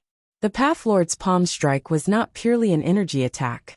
An invisible intent viciously struck the souls of Ruijin and Heiyu after the explosion, resulting in an immediate change in their expressions. Their clear gazes instantly became clouded. The Path Lord's palm strike triggered the greed from the bottom of their hearts, disturbing their mental state. Chapter 979. Gathering of the 3 Saint Emperors. A slip in the mental state during a battle was a life-threatening danger, especially in battles between experts. A single attack could determine the outcome, so being distracted for even a split moment could result in death. The greed buried deeply within Ruijin and Heiyu was triggered by the Path Lord of Carnal Desire's attack. It affected them both, almost making them slip and lose themselves in the extremely tough greed that surged up. Ruijin and Heiyu immediately stabilized their mental states, forcibly suppressing the greed. They recovered very quickly. Your greed is not very strong, which was why you could recover so quickly. It definitely would not be so easy for someone who's especially greedy, said the Path Lord of Carnal Desires. Afterward, he struck out a second time. This is the palm of lust. The cultivation of the Path Lord of Carnal Desires focused on attacks that injured the soul. His attacks were able to affect it directly. It would give rise to various desires and urges hidden in people's hearts, catching them off guard. Struck with the palm of lust, the expressions of both Ruijin and Heiyu changed. Countless matters of lust floated through their heads with many obscene images sandwiched between. It affected their souls, making it difficult for them to remain composed. With their level of cultivation, they no longer lingered very much on carnal desires and emotions. As such, they were not affected very much by the desires and emotions alone. However, the Path Lord of Carnal Desires could intensify it by countless times. Let alone Saint Kings at great perfection, even Saint Emperors could be affected.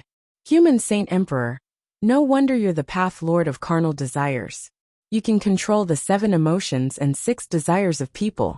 Attacks like these are rarely seen, even in the ancient times. Unless you can completely purify your mind and become emotionless, as well as desireless, anyone that faces up against you will be affected. They'll all be drowned in emotions, Ruijin growled.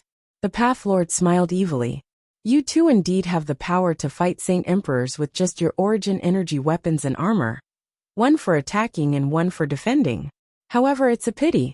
You can't even touch me before being defeated. Eat my 3rd palm strike, the palm of dread. As the Path Lord of Carnal Desires gently pushed out with his hand, the tremendous energy that gathered in his palm surged out like a flood toward Ruijin and Heiyu. Human Saint Emperor, don't think that you're already victorious just because you can control the 7 emotions and 6 desires. Watch as we resist your attacks, called out Heiyu. A translucent pearl suddenly appeared above him, encasing his body with a glimmering light. At the same time, the exact same pearl appeared above Ruijin, encasing him with a similar light. Afterward, he stabbed out with his sword. The sacred dragon's sword and Heiyu's machete collided with the Path Lord of Carnal Desire's attack, immediately producing a boom. The attacks were cancelled out, and when the soul attack from the palm strike approached Ruijin and Heiyu, it was immediately blocked by the light from the pearl. This time, the Path Lord of Carnal Desires failed to affect them in any way. The Path Lord's expression changed slightly as he stared at the 2 of them in surprise. He said, "How is that possible?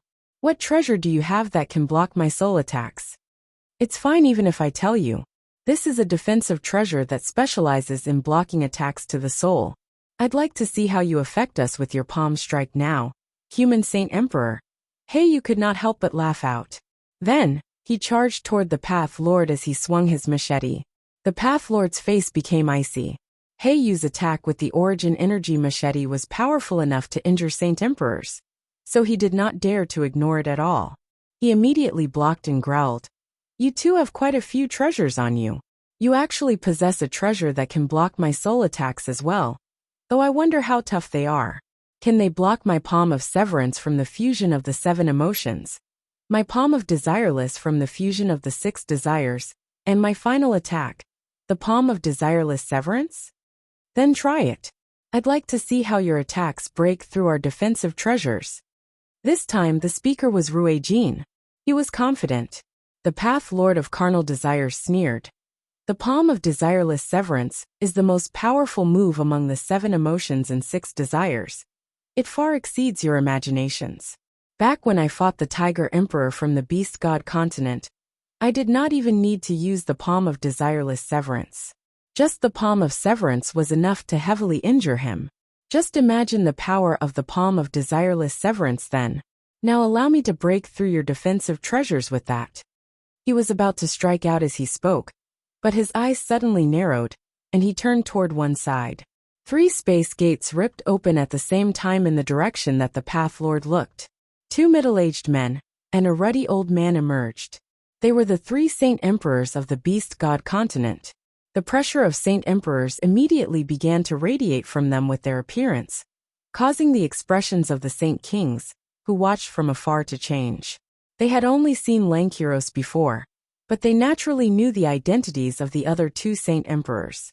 The Path Lord of Carnal Desires gazed past the 3 of them and became rather stern. He said, I didn't think that the 3 Saint Emperors of the Beast God continent would all come. Jian Chen's expression immediately changed when he heard they were the 3 Saint Emperors of the Beast God continent. He immediately entered the Octoterra Divine Hall and pulled out the Saint artifact, before wordlessly throwing the white tiger inside. Afterward, he exited the Divine Hall once again. Hiding in the Divine Hall was useless before Saint Emperors. The 3 Saint Emperors all looked toward Ruijin and Heiyu's armor and weapons. A gleam of light erupted in their eyes and they all cried out, It really is origin energy. You too are magical beasts as well. Where did you obtain these weapons and armor that possess origin energy? Did you find a place with origin energy? Lankiros asked Ruijin and Heiyu. He was a little overwhelmed with excitement.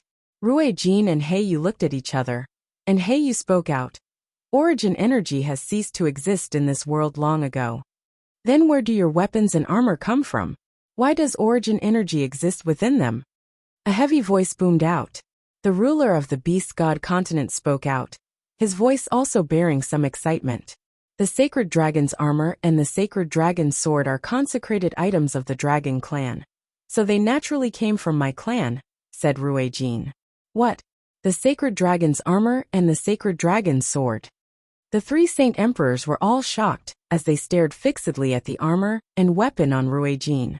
After a while, they finally confirmed that they were indeed the Sacred Dragon's armor and sword, and they all became astonished. It really is the Sacred Dragon's armor and sword from the ancient Dragon clan. But didn't they disappear with the Dragon clan? Why are they suddenly on you now? And the armor and sword were never this strong in the past, let alone possessing origin energy. Where did you obtain these 2 items? Kaiser growled as he stared fixedly at Ruijin. Ruijin became slightly angered and said coldly, I have no need to tell you this. Be careful with your tone. You have no right to speak to me like that. Presumptuous. Kaiser fell into a rage as tremendous killing intent radiated from him.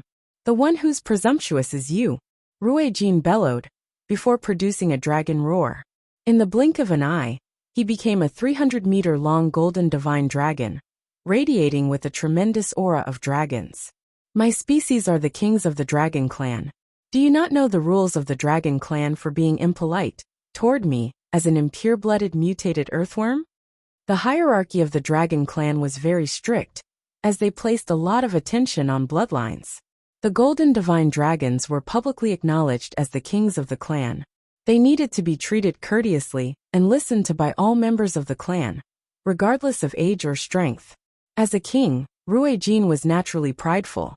Especially to people of the same clan, his status stood out even more. His prestige as a dragon king would not wane before a saint emperor, let alone a mutated earthworm with an impure bloodline. Rui Jin revealed his true form, shocking everyone present except for Jian Shen and the 3 Saint Emperors from the Beast God continent. No one had thought that a member of the Dragon Clan would still exist, let alone a golden divine dragon. The 3 Saint Emperors from the Beast God continent remained calm, as if they knew Rui Jin's original form long ago. A sneer formed on Kaiser's lips as he said, "You must be the golden divine dragon that escaped from the space within the Saint artifact at the Radiant Saint Master Union? Correct, you are indeed a king of the Dragon Clan. But it is no longer the ancient times.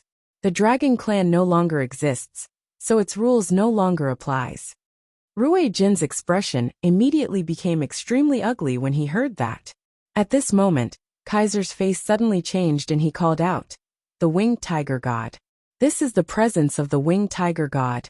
I actually sense a sliver of the Winged Tiger God's presence. It's nearby." Kaiser sniffed and followed the remaining smell in the air.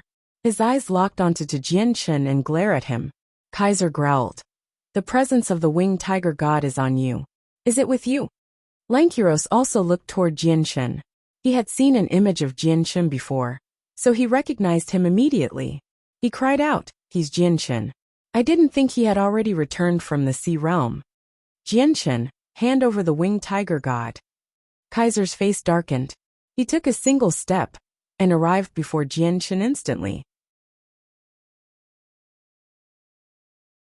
Chapter 980. Clash of the Powerful Jian Shen, hand over the Winged Tiger God. Kaiser's face darkened. He took a single step and arrived before Jian Shen instantly. "Jian Shen, you avoided our pursuit by hiding in the sea realm all those years ago. I'd like to see where you run now that you're on the Tian Yuan continent." Lankiros also stepped out and arrived before Jian Shen. He glared at Jian Shen as he radiated with a powerful aura. He was like a huge mountain that stood before Jian Shen, making Jian Shen feel like his body was sinking. Jian Shen immediately began to circulate his chaotic force, pushing the chaotic body to the utmost limit to resist Lankiro's pressure. A gleam of light immediately flickered through Lankiro's eyes when he saw how Jian Shen was able to resist his pressure without even flinching. He said coldly, "Your strength is much greater than rumored, but killing you is still as easy as cake. Jian Shen, hand over the Winged Tiger God and I'll spare your life. If you don't, there can only be death.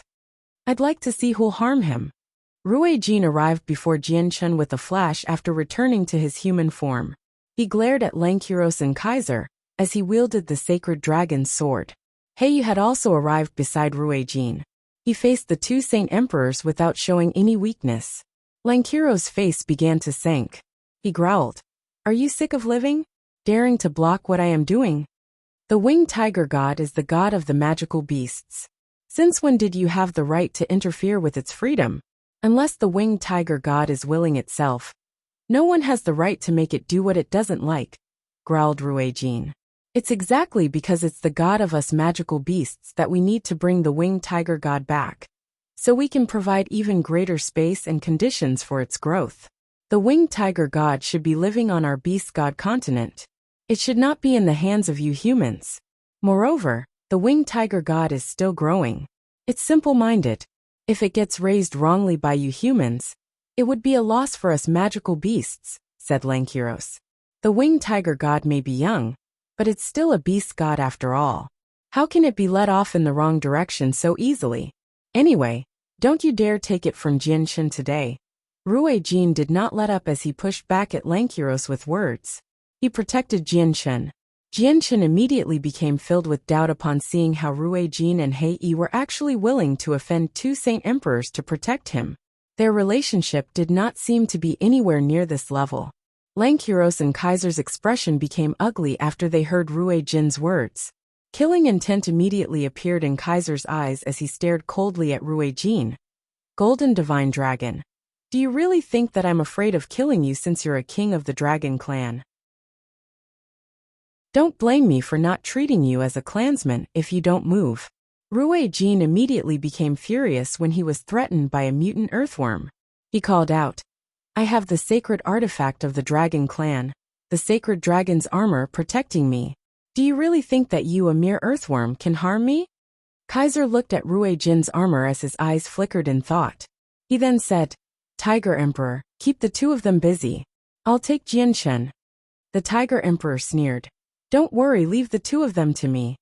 After that, he charged toward Rui Jin and He Yu, embroiling in a great battle with the two of them. He kept them busy. Kaiser no longer hesitated now that Rui Jin and He Yu no longer blocked him. He directly extended a hand toward Jianshen. This palm strike is the palm of joy. At this moment, a gentle voice rang out. The Path Lord of Carnal Desire suddenly lashed out, directly striking Kaiser with an attack. Kaiser's eyes turned icy, and he immediately stopped his movements toward Jianshen. He punched out madly and collided with the Path Lord's palm strike in midair. Boom! The collision between the two attacks directly caused the surrounding space to collapse, shattering it into countless pieces. Terrifying residual energy swept out wildly, catapulting the helpless Jianshen far, far away. Immediately, a violent agony filled his head. His chaotic body had almost been injured. The Path Lord of Carnal Desire shot back quickly, stopping several kilometers away. He did not pale, but he was grim. Kaiser stood like a mountain unmoved, though his presence became rather unstable. His face twitched constantly, as if he wanted to smile, but he forcefully kept it in. Kaiser returned to normal very quickly, as he stared coldly at the Path Lord. He growled, You sure are worthy of your name. The Path Lord of Carnal Desires who created the path of emotions and desires. You really do have some strength. It may be able to affect me a little, but that's all it can do. Is that so? The Path Lord of Carnal Desires smiled evilly. The Tiger Emperor was heavily injured by my 7 palms of emotions back then. I'll make you try them today. Let's see if the most powerful person from the Beast God continent can come out unscathed. This is the second palm strike, the palm of rage. Clashing a second time, the Path Lord's palm strike made his expression change once again.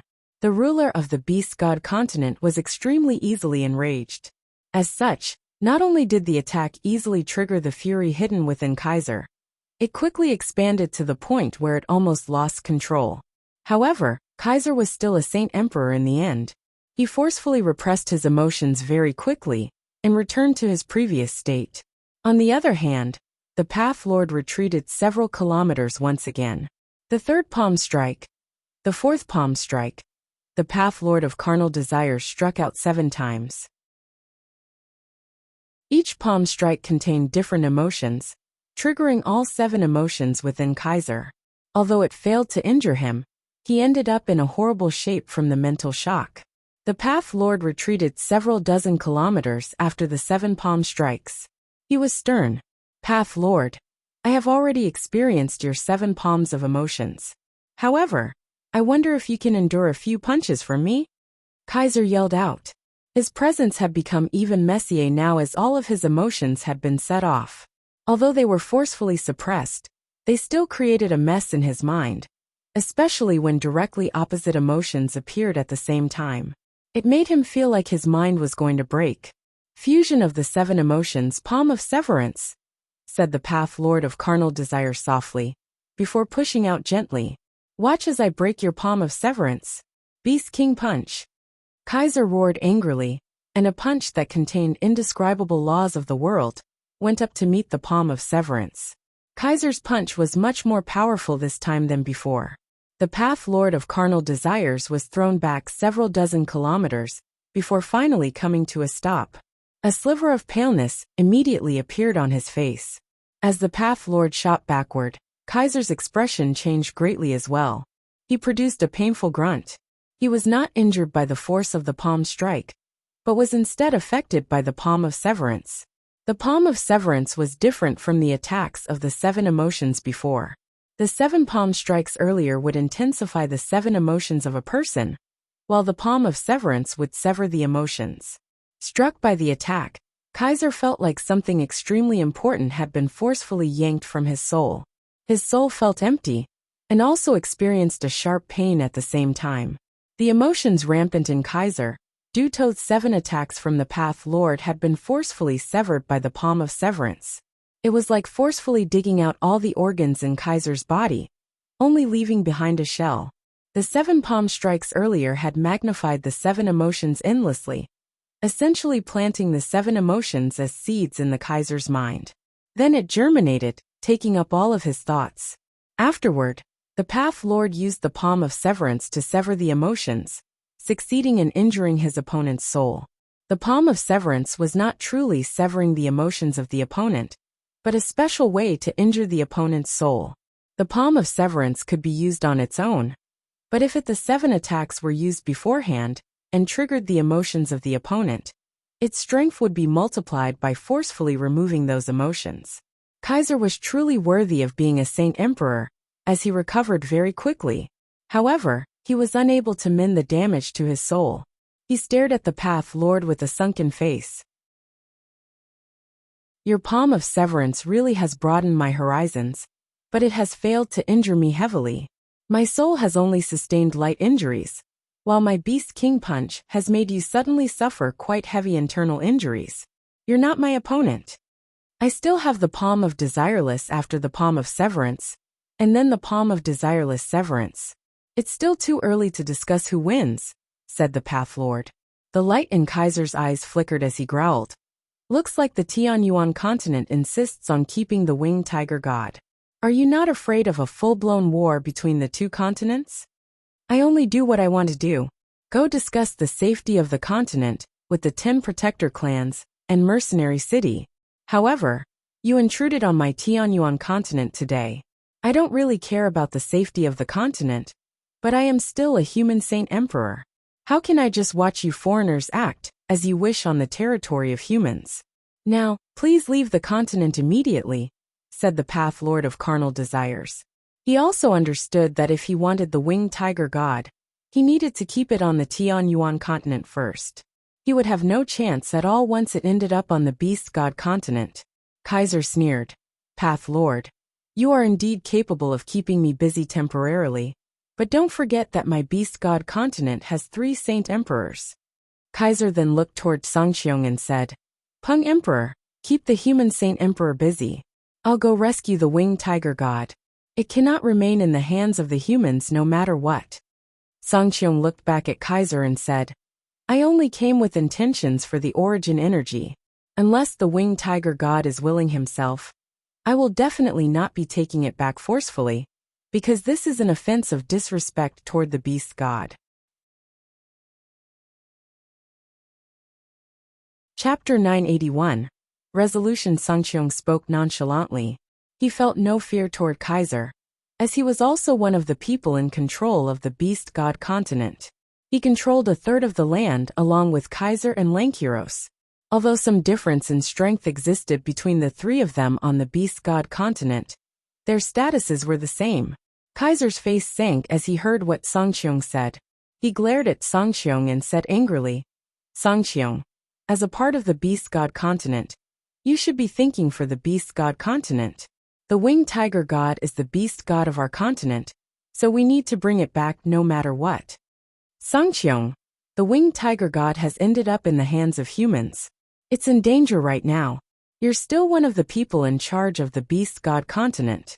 How can you just watch the winged tiger god be oppressed by humans? Lankiros said urgently. He was busy with Ruijin and Heiyu right now. He needed to be cautious as he faced the attacks from the origin energy weapons, as it was enough to injure Saint Emperors. Sangxiong did not waver whatsoever and said coldly, how can it truly grow without experiencing hardships? Not to mention, the winged tiger god is young right now, so it needs to go through these matters to a greater extent.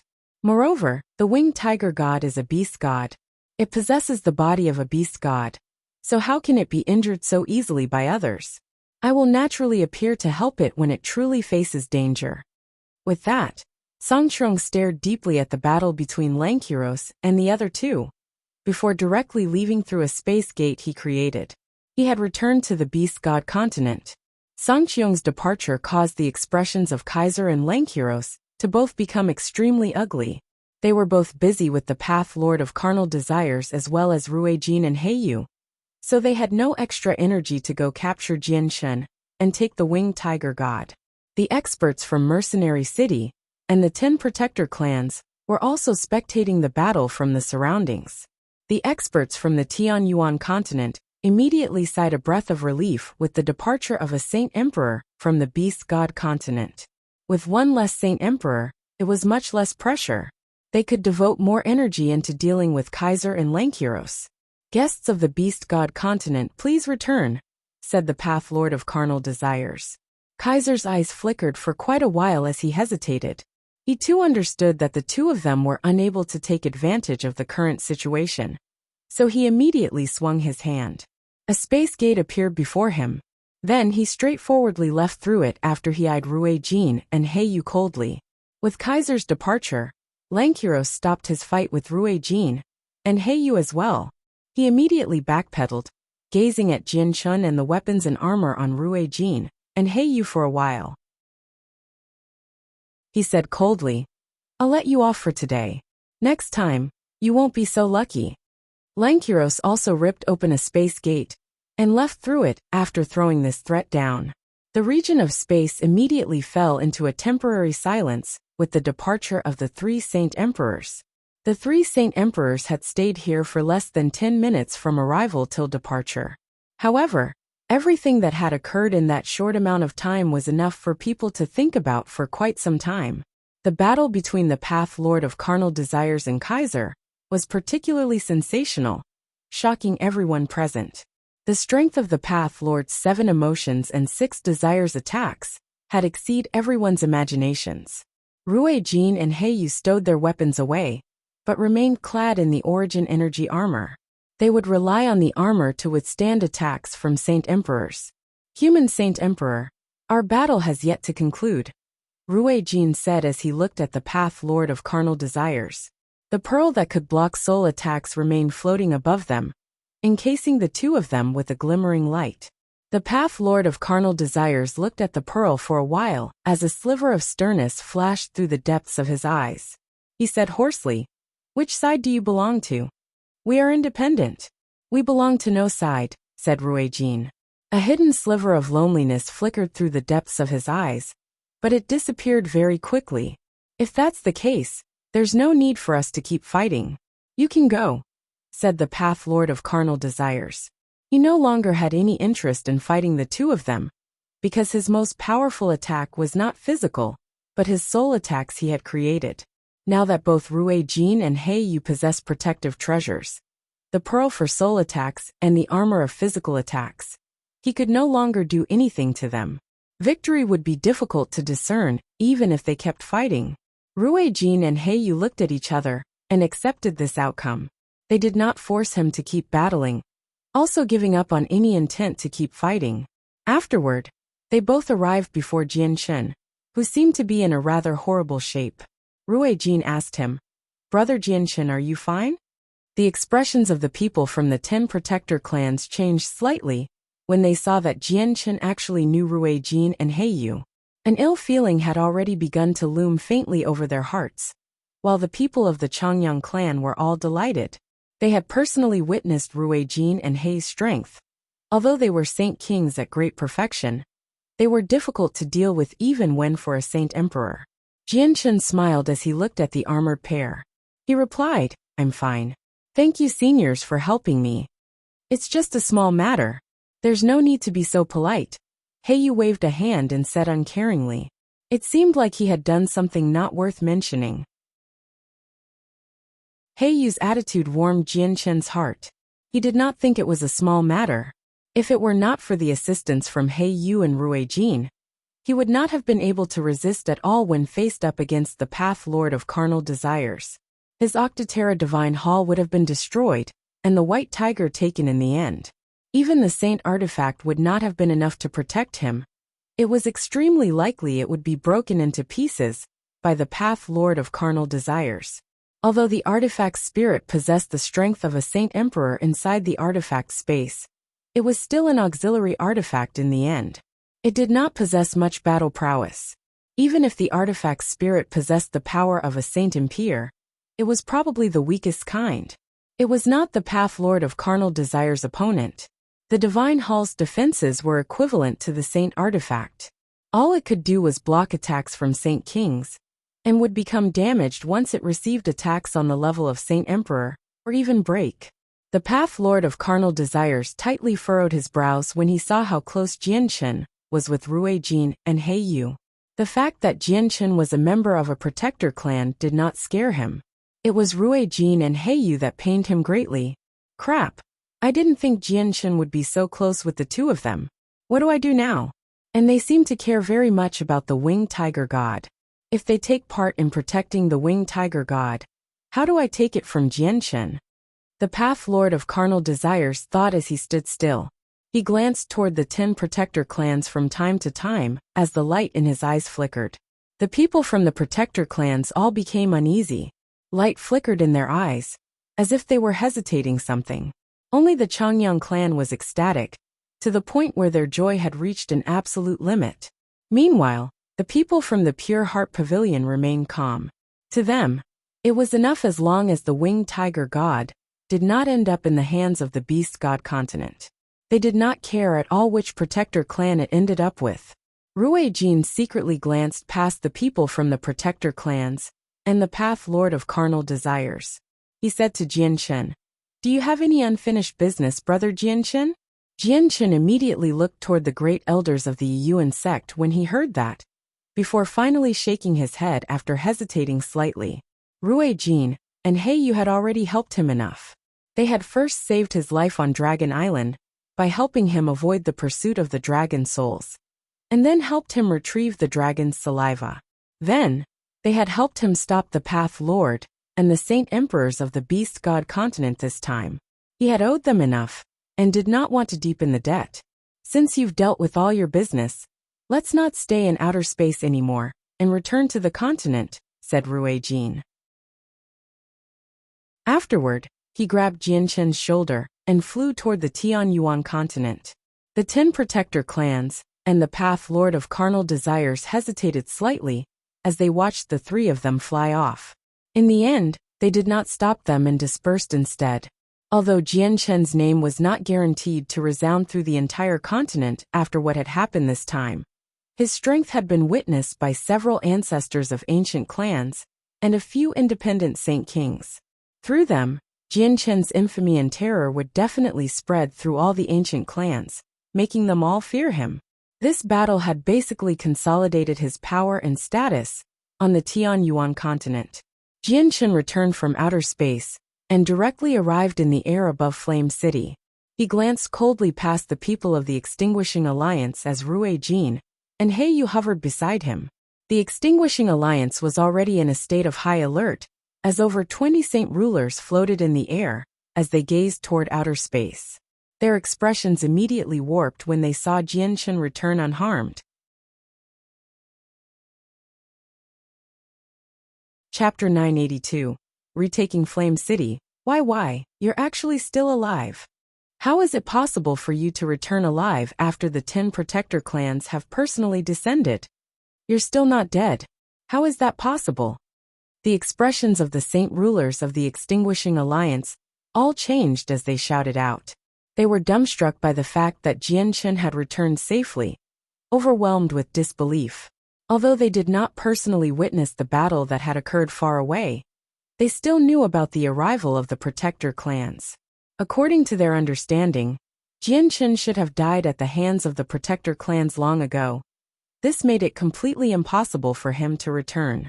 They naturally thought that the protector clans had taken the winged tiger god from Jianshen in outer space.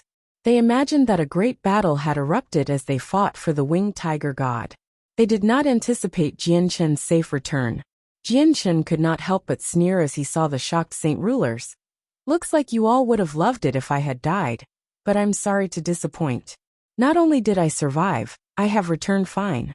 Even the 10 protector clans can't do anything to me." Impossible, this is impossible. The 10 protector clans are the most powerful organizations on the Tianyuan continent. They're extremely tough, so how can they be helpless against you? "Jianshen, did you form some agreement with them?" growled a saint ruler. His expression was extremely ugly. Jianshen sneered.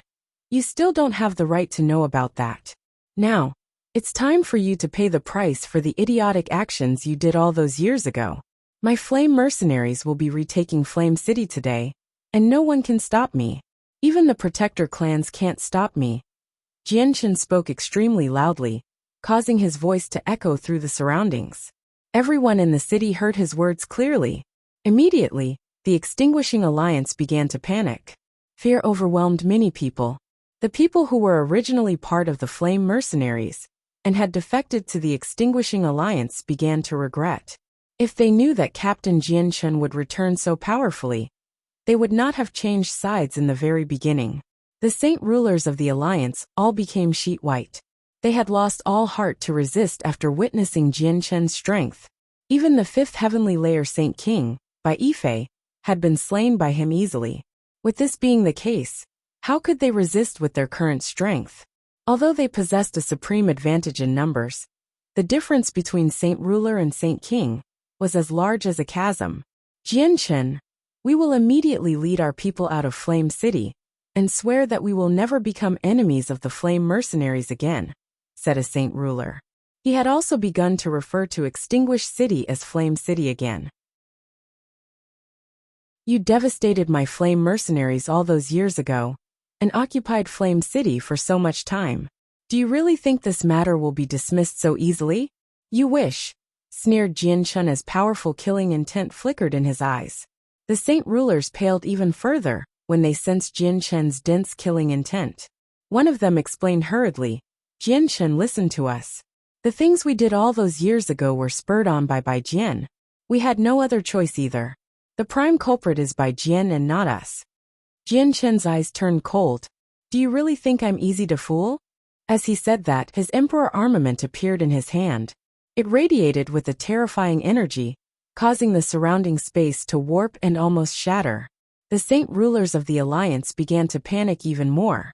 One of them said, Jianshan, just what do you want to do before you are willing to let us go? You're deluding yourselves if you think I'd let you go. I will be claiming all your lives today, Jianshan said mercilessly. All the saint rulers shivered when they heard this. Despair gradually flooded their hearts. One of them was still unwilling to give up and spoke out. Jianshan, if you let me go, I am willing to swear my loyalty to you and become a part of the Flame Mercenaries. I am willing to work for you. Jianshan's expression remained as cold as before. The killing intent in his eyes did not decrease at all as he sneered. So many of my brothers from my Flame Mercenaries died in your hands all those years ago. If you become part of the Flame Mercenaries, not only will I fail to make up to those dead brothers, I'll fail to make up to the people you chased out of Flame City. Only by killing you all can I relieve myself of this rage. The saint rulers became completely despaired with that. All of them understood that they would probably face their deaths today now that Jianshan had put things this way. Pay for what your previous actions. Jianshan bellowed. He no longer bothered with them, charging toward the saint rulers threateningly as he wielded his emperor armament. Jianshan was as strong as a seventh heavenly layer Saint King with the emperor armament. His strength was not something 20-odd saint rulers could fend off. As he stabbed out, he killed off 3 saint rulers in a single stroke, directly impaling their foreheads and wiping out their souls. The other saint rulers scattered with this ugly development. They fled in all directions as fast as they could in an attempt to keep Jianshan busy and make more time for escape. Although they knew the chances were almost non-existent, this was the only way they could survive. Even if they knew they were going to die, they still needed to try. Jianshan's face sank. Although he had the strength of a Saint King, his comprehension of the mysteries of the world was just too limited. It was only at the level of a 7th heavenly layer saint ruler, so he was unable to rip open a space gate and travel a large distance. It would be very difficult for him to catch the saint rulers after they had fled into the distance. Jianshan looked back at Ruijin and He Yu and asked, Senior Ruijin, please seal this region and stop them from running away. Jianshan needed to kill the saint rulers of the Extinguishing Alliance. Only with that could he avenge the Flame Mercenaries. He was unwilling to leave any one of them alive. Ruijin nodded and pointed at the empty air. The energy of the world immediately began to ripple violently, forming a transparent barrier that encased a radius of 5 kilometers. It trapped all the saint rulers inside. The saint rulers immediately became frantic as they saw how they were trapped inside. They attacked the barrier as if their lives depended on it, wishing to break through and escape. However, a barrier personally cast by Rue Jin was nowhere close to something that they could break. It did not even tremble when their most powerful attack struck it.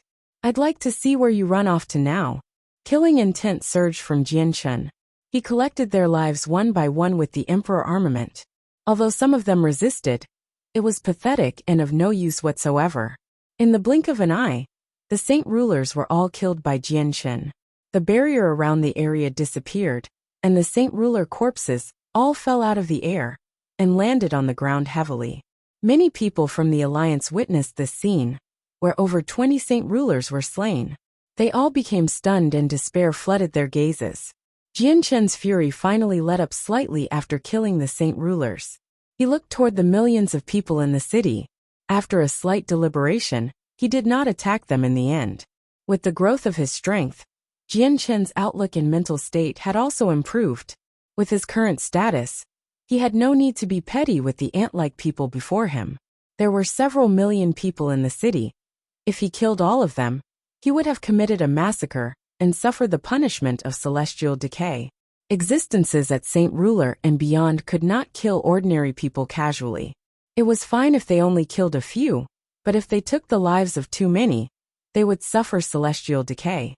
The existence of celestial decay restrained Saint Rulers and beyond, protecting weaker groups. However, the slaughter of Saint Rulers and anything greater could not incite celestial decay.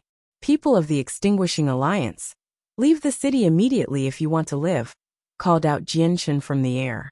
The flames of hope immediately reignited among the despaired eyes of the people when they heard this declaration. They were overwhelmed with emotion. Without any hesitation, they tidied their belongings and dragged their families out of Flame City. Two figures descended from the sky.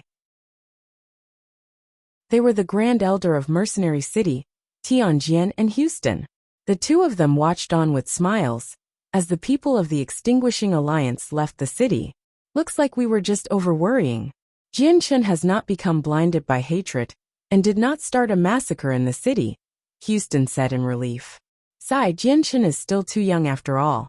Possessing such great strength at such a young age, he'll take the wrong path as soon as he loses control. That will become a misfortune of the continent. But looks like we were indeed over-worrying with everything that has happened so far.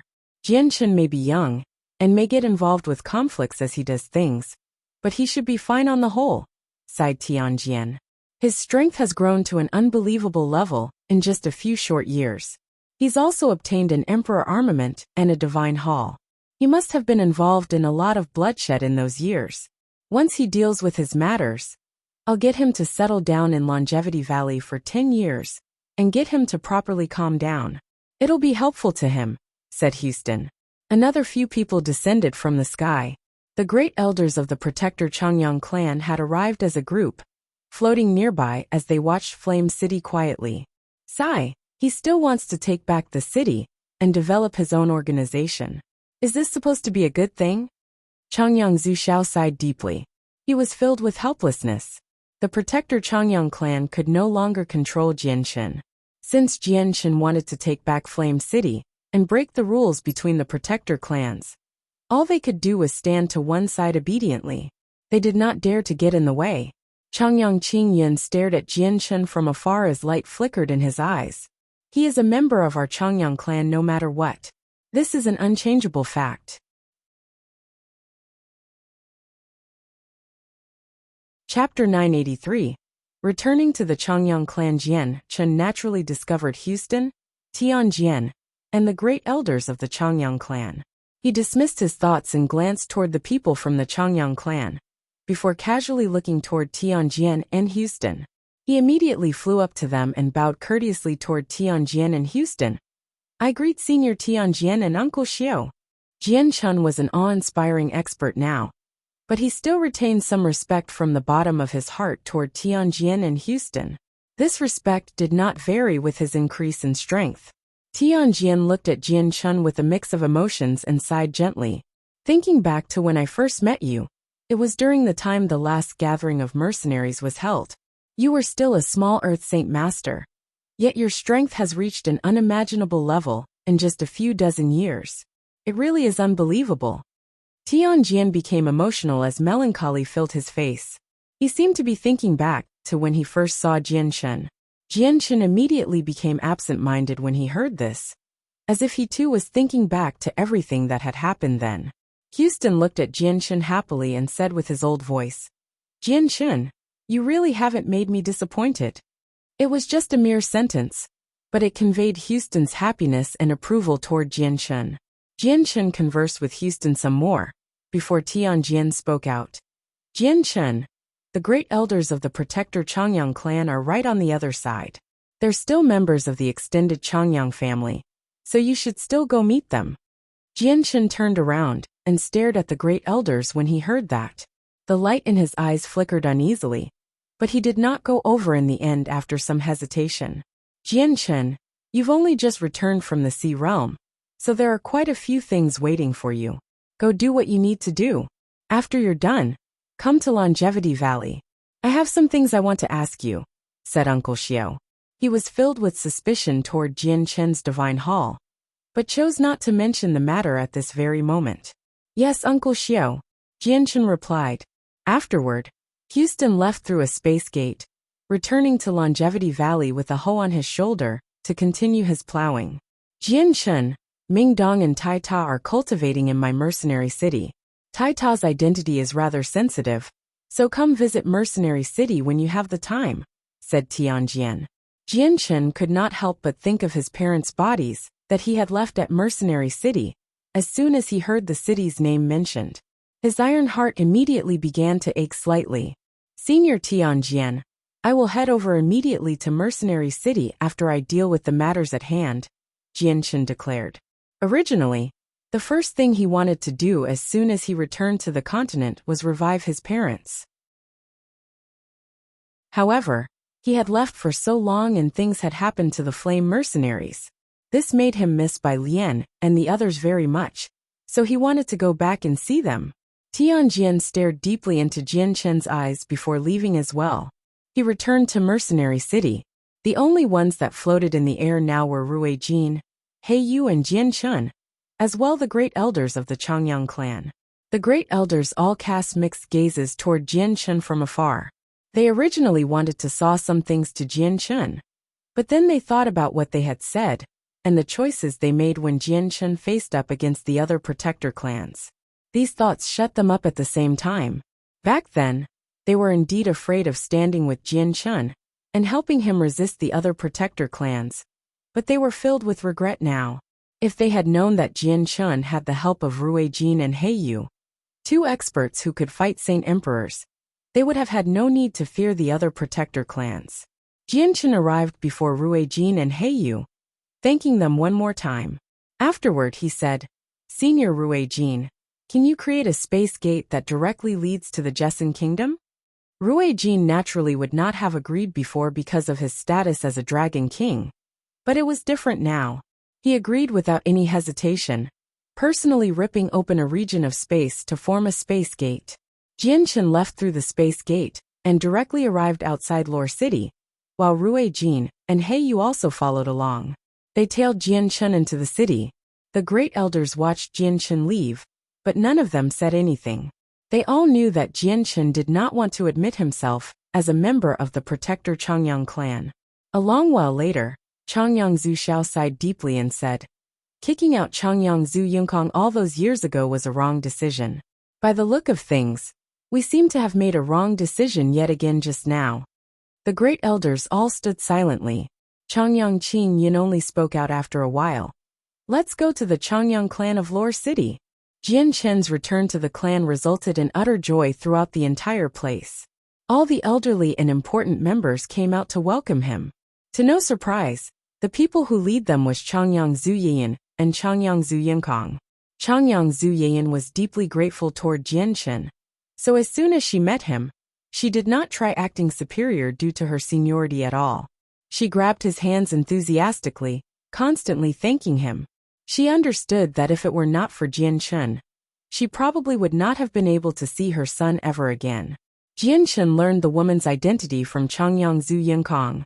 She was actually his great-grandfather's mother. He was immediately shocked and bowed toward the woman. Jianchen did not have any good impressions of the Protector clan, but she was still the mother of his great-grandfather. My great-grandson has finally returned. The most outstanding member of my Bai family has finally returned safely. Bai Hai smiled from afar as he watched on. Tears of joy actually ran down his face. Jianchen's first aunt Ling Long and his second aunt Yu Fengyan also watched on with smiles. They had already began viewing Jianchen as their own son long ago. Only the third aunt, Bai Yushuang, had mixed emotions as thick envy flooded her eyes. When she saw Jianchen, she could not help but think of her own son. Jianchen was now an expert who stood on the apex of the continent and had done great deeds on the continent. Meanwhile, her own son always seemed to be running about without any strength or success. He was now a person in his 30s, yet he had just become a great Saint Master. He had not even reached Earth Saint Master yet. Jianchen conversed with all the people of the clan for a little, before calling Yu, Bai Lian, and all the members of the upper echelon from the Flame Mercenaries into his temporary residence. After the recent years of development, there were quite a few high-ranking and loyal members. There were more than 40 people present, excluding Yu and Bai Lian. Ever since Flame City had been taken, these people lead a small group of their mercenaries, traveling 100,000 kilometers by foot and horse to arrive at Lore City. Then they finally settled down in the clan. Jianchen secretly nodded when he saw all the high-ranking members. He said, "Flame City has been retaken from the Extinguishing Alliance. I wonder how the situation of the Flame Mercenaries are right now." The people present immediately became joyful when they heard that Flame City was back in their possession. Yu said, "Jianchen, after the recent years of development, our mercenaries have reached into the 100,000s in terms of numbers. Many Heaven Saint Masters joined us, and our strength increased every day. However, ever since the battle with the Extinguishing Alliance, our group has basically collapsed. People left and dispersed. There are only several tens of thousands of people that are hell-bent on following us." Several tens of thousand. Jianchen furrowed his brows. The number was much lower than he had anticipated. It seemed like the Extinguishing Alliance had indeed caused unbelievable damage to the Flame Mercenaries. Jianchen stood up from his seat and said, "Since there are still this many people who are loyal and are hell-bent on being a part of the Flame Mercenaries, raise them as elites. Also, lead the remaining members of the Flame Mercenaries back to Flame City tomorrow. We will be reoccupying Flame City and reviving the Flame Mercenaries." Just as Jianchen was discussing the plans for development with them, the great elders from the Protector Changyang clan arrived. They immediately called Changyang Zhu Yinkong into a room all by himself, discussing some secret things with him. The entire room was enveloped in a powerful barrier, so no one knew what was happening inside. Jianchen naturally sensed their arrival, so he could not help but pause the discussion about the Flame Mercenaries. His eyes began to flicker as he became suspicious. The great elders did not talk for very long with Changyang Zhu Yinkong before they emerged from the room. They did not stay, immediately ripping open a space gate and returning to the Protector clan. Only Changyang Zhu Yinshao stayed behind, his face filled with helplessness. Jianchen discussed with the upper echelon for 2 whole hours, before finally handing over the matters for the future developments of the mercenaries. Then he exited the room. Outside, Changyang Zhu Yinshao and Changyang Zhu Yiyan had waited for a very long time. As they watched Jianchen walk out, their gazes became mixed with emotions. Jianchen no longer looked toward Changyang Zhu Yinshao as coldly as before. He had learned exactly what had happened all those years ago, when the Extinguishing Alliance took Flame City from Yu and Bai Lian. He knew that it was all because of Changyang Zhu Yinshao that they could arrive back at Lore City safely. If it were not for him, they probably would not have been able to get past Bai Jian. "Jianchen, we want to talk about some matters with you in private," Changyang Zhu Yinshao said softly. "Is it about my identity?" "If that's the case, there's no need," replied Jianchen. Changyang Zhu Yinshao sighed gently and continued, "Jianchen, you've guessed half of it. This matter doesn't just affect your identity, it affects your great-grandfather as well. It affects his future."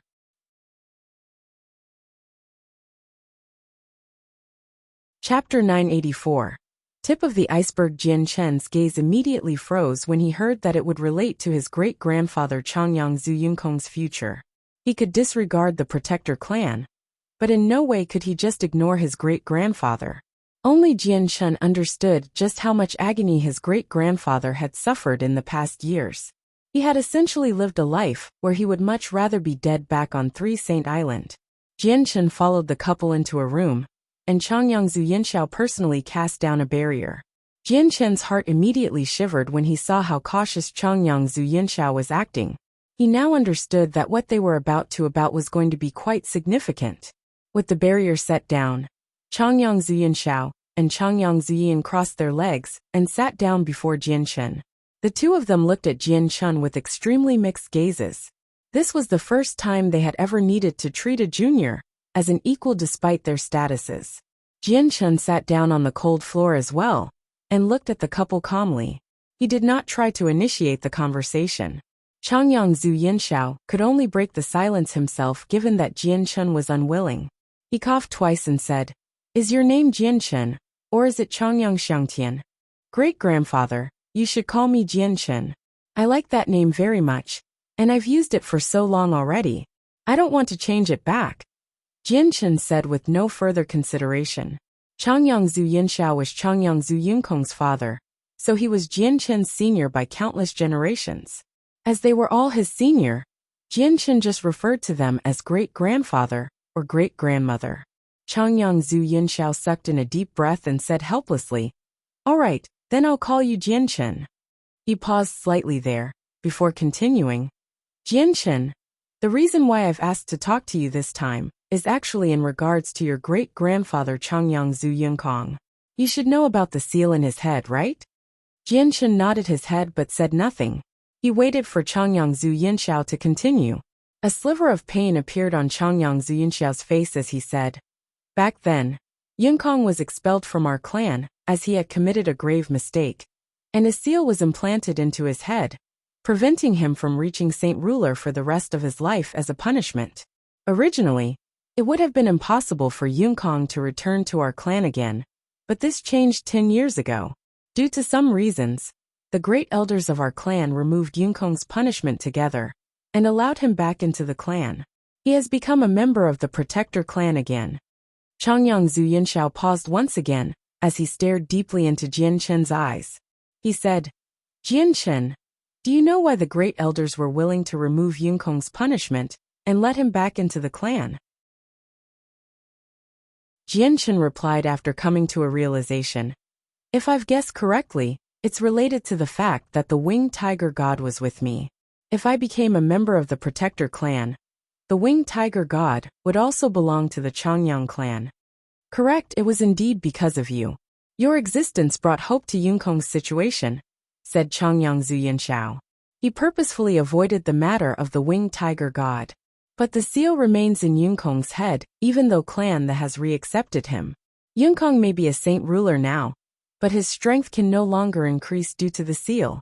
Jian Chen, you're still Yunкong's descendant in the end.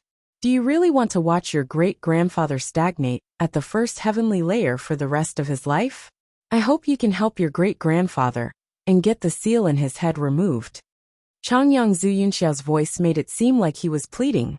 Even though Jian Chen was a member of a younger generation, Yunxiao could not forcibly order him to do anything. "What do you need me to do? What are the conditions the Protector clans are asking for to remove great-grandfather's seal?" Jian Chen asked. Jian Chen already had some understanding toward the seal in Changyang Zhu Yunкong's head. It was cast down by several saint kings of the Protector clan through a secret technique. Not only was it extremely powerful, it was extremely profound as well, such that even the artifact spirit could do nothing about it. Saint emperors could forcefully break through it, but that would definitely harm Changyang Zhu Yunxiao. It would probably lead to his death if it was forcefully removed. The only way to undo it without injuring anyone was to use the matching secret technique. Changyang Zhu Yunxiao said, "The other great elders of the Protector clan have spoken. They said that if you want the seal removed, Yunкong must do something great for the clan to make up for what he did all those years ago. And this thing would be having you return to the Protector clan." Jian Chen's face sank slightly, and a cold smile formed on his lips. He said, "So that's really the case. I thought that the protector clans would do something like this. Probably getting me to return is just a cover. Their true intentions should be taking the winged tiger god." "Jian Chen, I know you have a bad impression of the protector clans, but with your current strength, we no longer have the right to make you do anything you don't want to do. The great elders have formed an agreement over this. We can give up on the winged tiger god, as well as assist you in holding off the other protector clans, but only given that you are a member of the protector clan," said Changyang Zhuyanshao. "I can already hold off the other protector clans by myself. I don't need the protector clan's help," said Jian Chen. "Sai Jian Chen, you think of the protector clans too simply. I know you have a divine hall protecting you, and that anything below a Saint Emperor can't injure you. However, your divine hall is not impossible to crush before the protector clans. If it weren't for the obstruction of the Grand Elder of Mercenary City in the battle today, your divine hall probably would have been smashed to pieces by the Yuan sect already," said Changyang Zhuyanshao. Jian Chen began to recollect as he heard that. He could not help but think back to when the great elders of the Yuan sect mentioned the Emperor armament. However, before he could ask about it, Changyang Zhuyanshao had already begun to explain. Every clan of the 10 protector clans has a single emperor armament. These emperor armaments have an extremely lengthy history. They have existed since the 10 clans were established, all the way until now. These emperor armaments exceed anything that you can imagine in strength, because they were forged together by several dozen, or even over 100 saint emperors. It is one of the 2 supreme treasures of every protector clan. We, the protector clans, have an extremely lengthy history on the Tianyuan continent. There always used to be a saint emperor appearing in virtually every generation. In our most glorious times, the Changyang clan had a total of 8 saint emperors at the same time. We possessed supreme power. However, after some changes to the world due to some unknown reasons, it became harder and harder to break through for everyone. Not only was the Tianyuan continent affected, even the Beast God continent and the Wasteland continent inhabited by the 100 races were affected. In the end, saint emperors finally stopped appearing in the 10 protector clans. In the past, we once had most of our saint emperors pour all their strength, as well as their vital essences, into the emperor armament when they reached the end of their life. This allowed the emperor armament to constantly power up. Our emperor armaments are only able to be so unbelievably powerful today, due to all those saint emperors. They're far greater than the emperor armament you currently possess, so your divine hall can't resist any one of the emperor armaments from the protector clans. Jian Chen became slightly grim and said, "Looks like the Yuan sect wanted to use their emperor armament to deal with me." "Correct. The Yuan sect indeed wanted to use their emperor armament, but the Grand Elder of Mercenary City stopped them.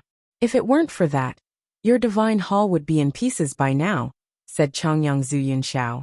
"However, the emperor armaments are just too powerful. Even saint kings at great perfection will struggle to control it, so it can only be used when several saint kings work together, and they will all suffer a backlash. Even saint kings at great perfection will be injured from the backlash after using it. So the emperor armament has already become a forbidden weapon of our protector clans. It can only be used to repel foreign invasions, or when the protector clans face life-threatening dangers. It's their last line of defense." Jian Chen immediately fell silent after hearing that. Only now did he learn that the protector clans were not as simple as he had imagined. They actually possessed such terrifying weapons. If it were not for Tianjin earlier today, his Octotera Divine Hall would have definitely been crushed even though he might not die. Changyang Zhuyanshao continued as he looked at the silent Jian Chen. "Jian Chen, you should return to the Changyang clan. Once you embrace your ancestry, you will be a part of the protector clan. The Changyang clan will definitely help out if the people of the Yuan sect still want to use the emperor armament against you. We can find ways to persuade the other protector clans in regards to the flame mercenaries." Changyang Zhuyanshao's voice was hopeful. Changyang Zhuyin also began to speak. "Jian Chen, great-grandmother knows that you dislike our Changyang clan, but we hope you can consider things for Kong. It'll all be depending on you if Konger's seal can be removed, and if he can climb to higher levels of cultivation in the future. Changyang Zuyin spoke with a pleading tone. Jianshun could not help but hesitate. This matter directly affected his great-grandfather Changyang Zuyinkong, so he needed to think over it seriously. No other person could remove Changyang Zuyinkong's seal other than the protector Changyang clan after all. This included Saint Emperors. Jianshun nodded in agreement in the end after much hesitation. He said, "All right, I'll return to the protector clan with you, so that my great-grandfather can cultivate again. However, now's not the time. Let me deal with my matters first." Changyang Zuyinsha and Changyang Zuyin immediately became delighted when they heard that. They became emotional. Jianshun and the couple left the room after the discussion. They saw Rui Jin and Heiyu waiting outside as soon as they exited. Changyang Zuyinshao's gaze underwent some changes as soon as he saw the two of them. It was replaced by some respect toward the powerful. The two people before him were so powerful that even the Path Lord of Carnal Desires and the Tiger Emperor Langkiros could not defeat them. Even the protector clans could not afford to offend them. "Senior Rui Jin and Heiyu, is there something you need?"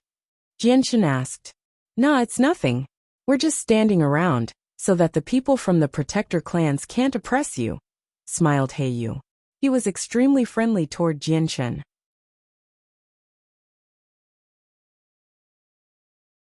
Chapter 985. Yangzi's ambush. Changyang Zuyinsha naturally became delighted when he saw how Heiyu treated Jianshun. As his own great-grandson, and a descendant of the Changyang clan, he obviously hoped that Jianshun could be as close to Rui Jin and Heiyu as possible. That way, the Changyang clan could benefit from them as well. Jianshun's heart warmed from Heiyu's concern.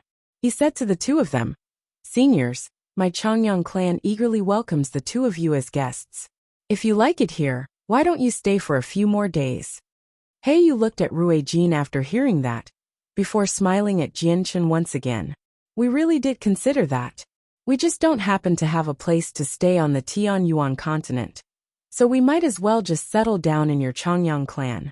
We do hope that it won't be troublesome for you." Jianshun was completely delighted with that.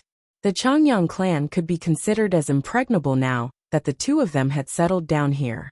Even if the protector clans came personally, they would fail to gain any advantages over the clan.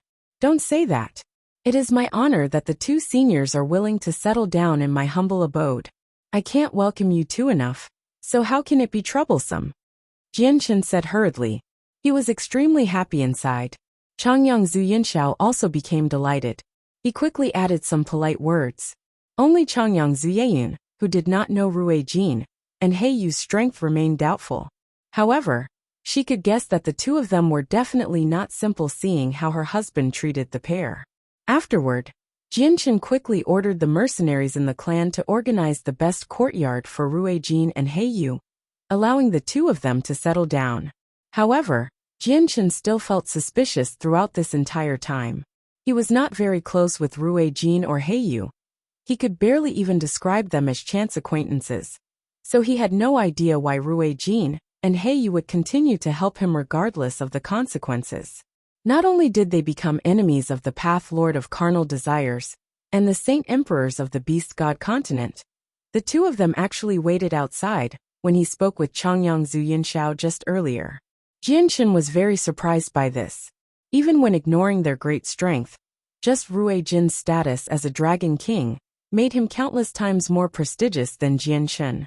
Is it because of the winged tiger god that Rui Jin and Heiyu are extremely willing to help me and even protect me? Do they only want to protect the winged tiger god? Jianshun thought. He felt like this was more and more possible, so he relieved himself of his doubt afterward. In the morning of the next day, many unfamiliar guests had gathered outside the Changyang clan of Lore City. They all walked to the main entrance of the clan with invaluable gifts, before politely communicating with the guards outside. They were only let in after a very long time. They all came from ancient clans. A Saint King ancestor would personally lead the important people of their clan to visit the small Changyang clan in Lore City. Over a dozen clans came, and the numbers kept increasing. Each clan would bring at least a dozen people. Their arrival immediately made the Changyang clan lively, alarming all the members of the upper echelon of the Changyang clan. Changyang Zhu Yingkong personally received them, and even Jianshan made an appearance. The people of the ancient clans all possessed great statuses, but they behaved extremely amiably when they came to the Changyang clan today. They did not act arrogantly at all, and some people even seemed a little unnatural. The ancestors of the ancient clans all gathered around Jianshan when he appeared. They constantly congratulated him as they smiled kindly, trying to curry some favor. The ancestors had all personally witnessed Jianshan fending off the protector clans, and knew that this unprecedented genius of the continent had matured at an unstoppable rate.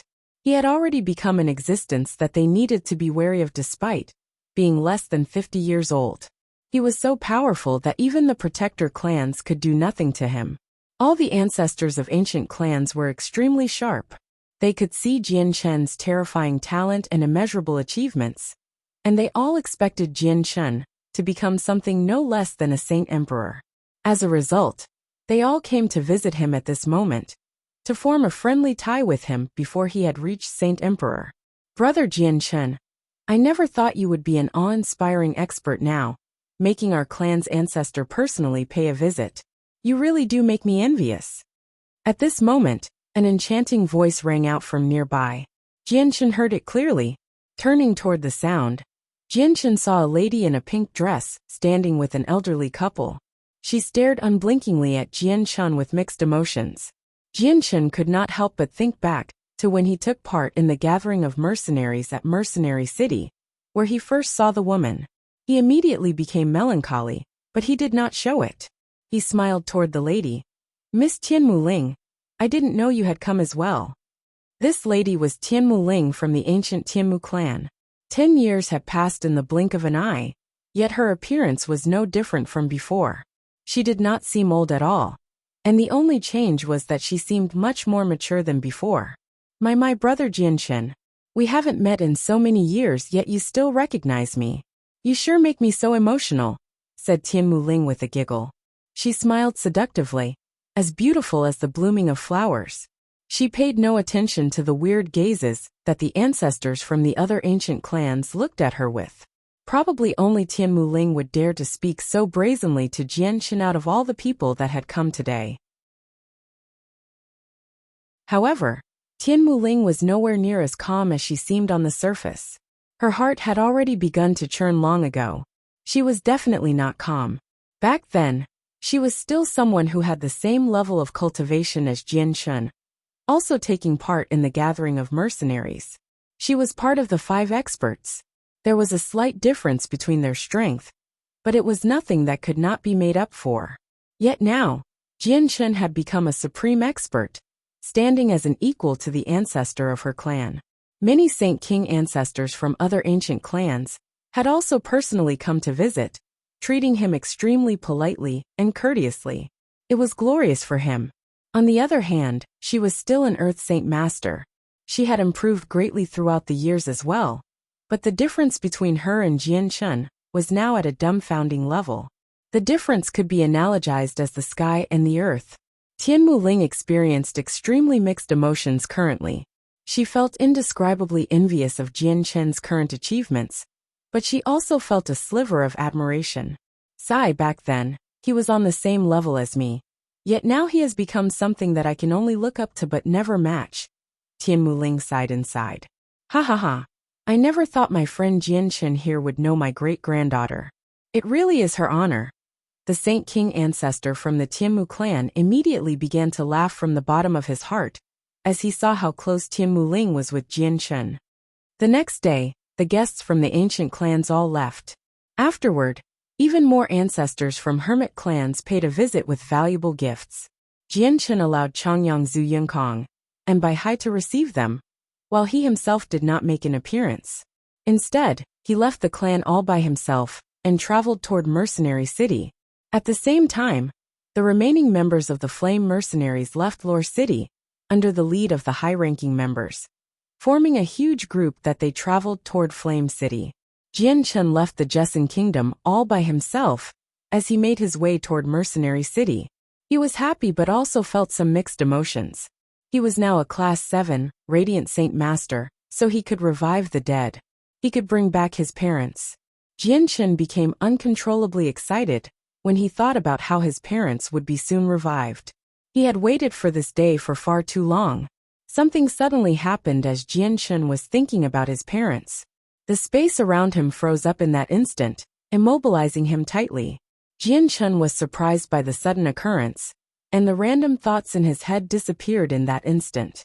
He looked forward and produced a shocking glare. A ruddy old man had appeared at some point in time in the direction of Jianshan's sight. He floated 50 meters before Jianshan, staring at him coldly. "It's actually you, Yangzi of the Yuan sect," called out Jianshan. Killing intent and anger immediately began to skyrocket inside him, burning like a scorching flame. "Jianshan, my Yuan sect is a mighty protector clan. It is not something that you, a little brat, can insult. You even heavily injured the great elder Ling Yuanzi, reducing him to just his soul. My Yuan sect will be taking revenge for this no matter what. There has never been anyone in the past who has come out unharmed after offending my protector clan. This applies even if you have the Changyang clan supporting you," Yangzi said coldly. Afterward, he pointed toward Jianshan and spat out the words, "Secret laws of Yuan returnance. Index finger of the mountainous 5 fingers." Invisible world force began to condense in that instant, as Yangzi pointed out. A 3-inch-long finger immediately shot toward Jianshan. The finger exceeded the constraints of time and space, arriving before Jianshan in the next moment. It traveled directly toward the center of Jianshan's eyebrows. Yangzi clearly wanted to kill Jianshan. His attack toward the center of Jianshan's eyebrows was an attempt to wipe out his soul.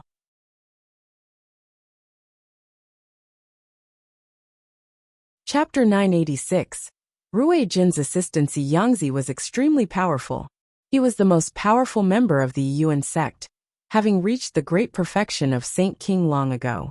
The space personally frozen by him was extremely tough, trapping Jianshan tightly in place. Yangzi's finger drew extremely close to Jianshan. In this moment of life and death, Jianshan roared out angrily and chaotic force trembled within his body.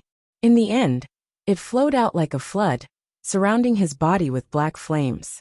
Immediately, an energy of destruction filled the surroundings, causing the clouds to churn. The terrifying energy ripples expanded in all directions, causing even the surrounding space to shake. Crack, crack. Under Jianshan's full-powered resistance, Yangzi's frozen space immediately shattered, causing the space around him to tremble constantly.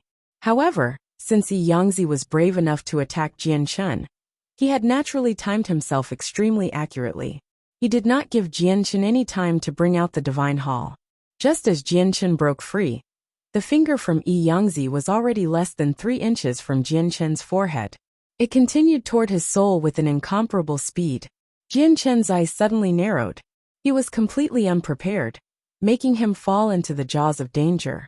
He had been thinking about his parents earlier, and did not expect someone as honorable as a member of the Protector Yuan sect would attack him while he was off guard. Although he had the divine hall that could protect him, he had no time to bring it out this time. In this moment of life and death, a golden streak of light shot out from the center of his eyebrows with a flash. It formed a fist-sized golden tower, blocking Jianshan's forehead. Boom! Yangzi's attack struck the golden tower viciously, immediately producing a deafening boom. It echoed in the surroundings, spreading far and wide while the residual energy swept out in all directions as a terrifying storm. The surrounding space constantly shook due to it. Jianshan's clothes were immediately reduced to shreds by the violent energy storm, revealing the golden silk mail. At the same time, he was knocked backward. Jianshan shot backward like a cannonball as chaotic force constantly circulated within his body. He pushed his chaotic body to the absolute limit in an attempt to resist the energy storm, while the golden tower remained floating before him. It was ready to block Yangzi's attacks at any time. Yangzi stared at Jianshan throughout the whole process. His face could not help but sink as he watched the golden tower block his attack. He growled, "I didn't think you'd have the saint artifact of the Radiant Saint Master Union protecting you, as well other than the divine hall. I really have miscalculated.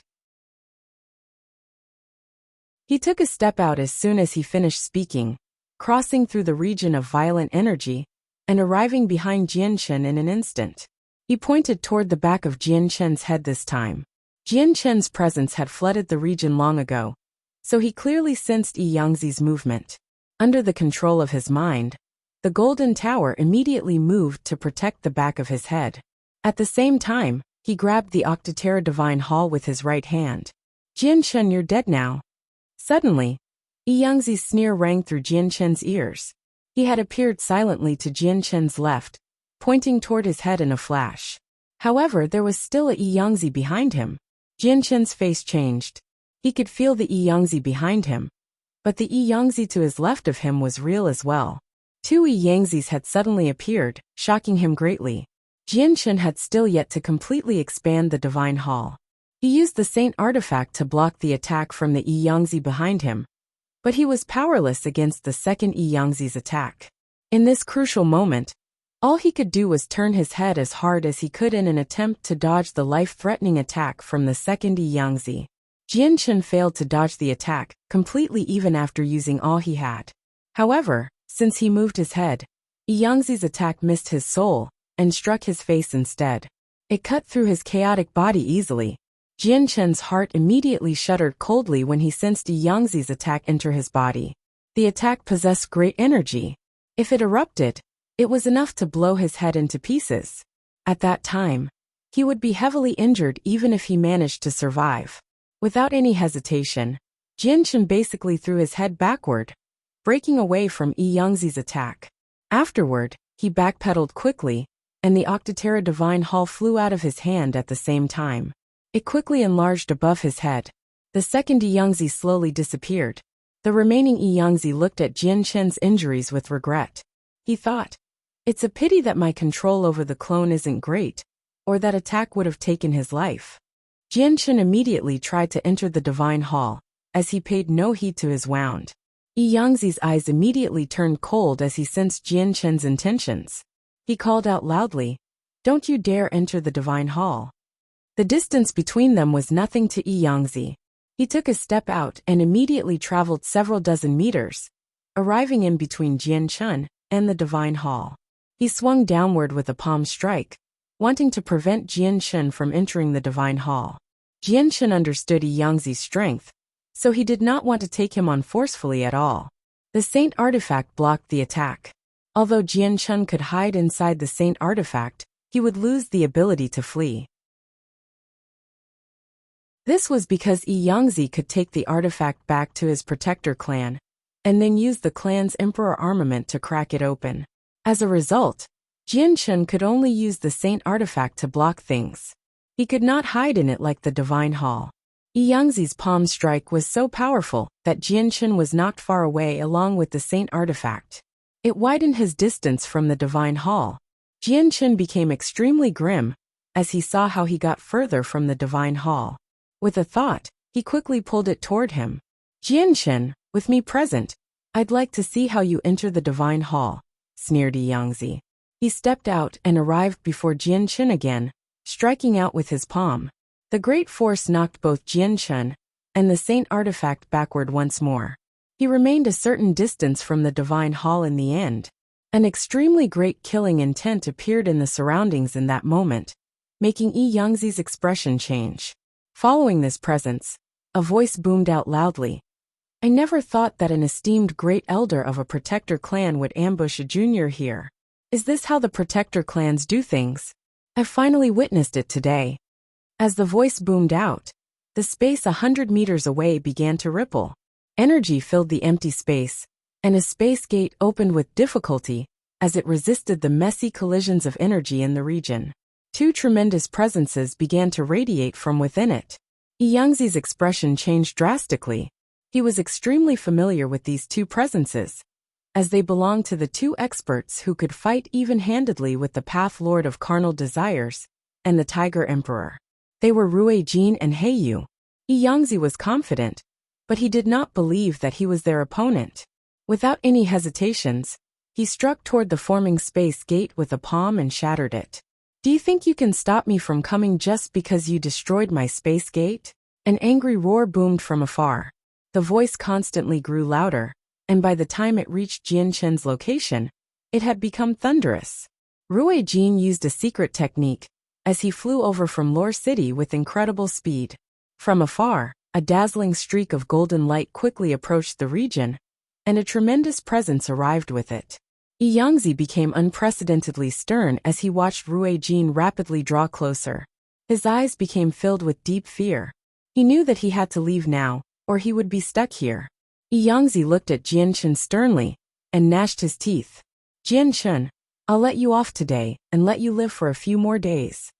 Yangzi immediately ripped open a space gate after saying that. He wanted to leave. Jianshen drew his emperor armament from his space ring and chopped out toward the space gate with a sword chi. He wanted to stop Yangzi from fleeing. Yangzi smiled disdainfully. He gently extended a finger and a force shot out, shattering Jianshen's sword chi. He said coldly, "You truly overestimate yourself by trying to stop me from leaving with just yourself." With that, Yangzi directly disappeared through the space gate. Rui Jin arrived very quickly. He looked toward the bloody-faced Jianshen and immediately became furious. He asked with concern, "Brother Jianshen, are you fine?" Jianshen's gaze was cold. He put away the Octoterra Divine Hall and the Saint Artifact. Then, he shook his head gently. "I'm fine. I thank Senior for arriving in time, and thus scaring away Yangzi. Otherwise, there would have only been death for me today." Rui Jin looked in the direction that Yangzi had fled and growled. "The Protector clans have gone too far. Even people of such status are trying to ambush you here. Let's go, Brother Jianshen. Hey, you and I'll kill our ways into the Protector clan with you, and get you the justice you deserve," Rui Jin said righteously. He was extremely angry, as if he would not be satisfied if he did not throw the Protector clan into turmoil. "Senior, I am extremely grateful for your help, but I will be personally taking revenge for this," Jianshen said with a dark face as blood continued to flow. Afterward, Heiyu hurried over as well. He stood angrily beside Rui Jin, and also swore to take revenge for Jianshen, to turn the Yuan sect into a mess. However, he was declined by Jianshen tactfully. This was because Jianshen had already learned from Changyang Zhu Yunxiao just what power the Protector clans were hiding. Their emperor armaments possessed the power of saint emperors. Jianshen did not want the two of them to take the risk, even though they were powerful and had the origin energy armors. Also, Rui Jin and Heiyu had helped him many times already along the way. He did not want to always be indebted to them.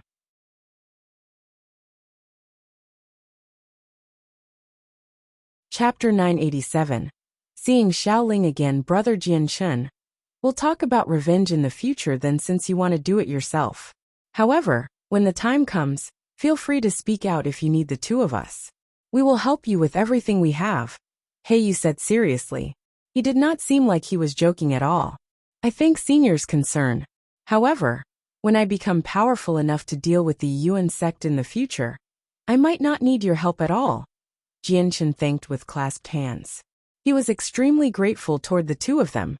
However, in Jianshen's heart, he credited Rui Jin and Heiyu's treatment of him to the White Tiger. Afterward, Rui Jin and Heiyu decided to go with Jianshen to Mercenary City, in case the Yuan sect and other Protector clans wanted to ambush Jianshen again. Jianshen used a sliver of the origin energy from the Radiant Saint Force to heal his wound, before leaving with Rui Jin and Heiyu. Although Mercenary City was extremely far away, the distance was nothing to Jianshen, as he had two true Saint Kings beside him.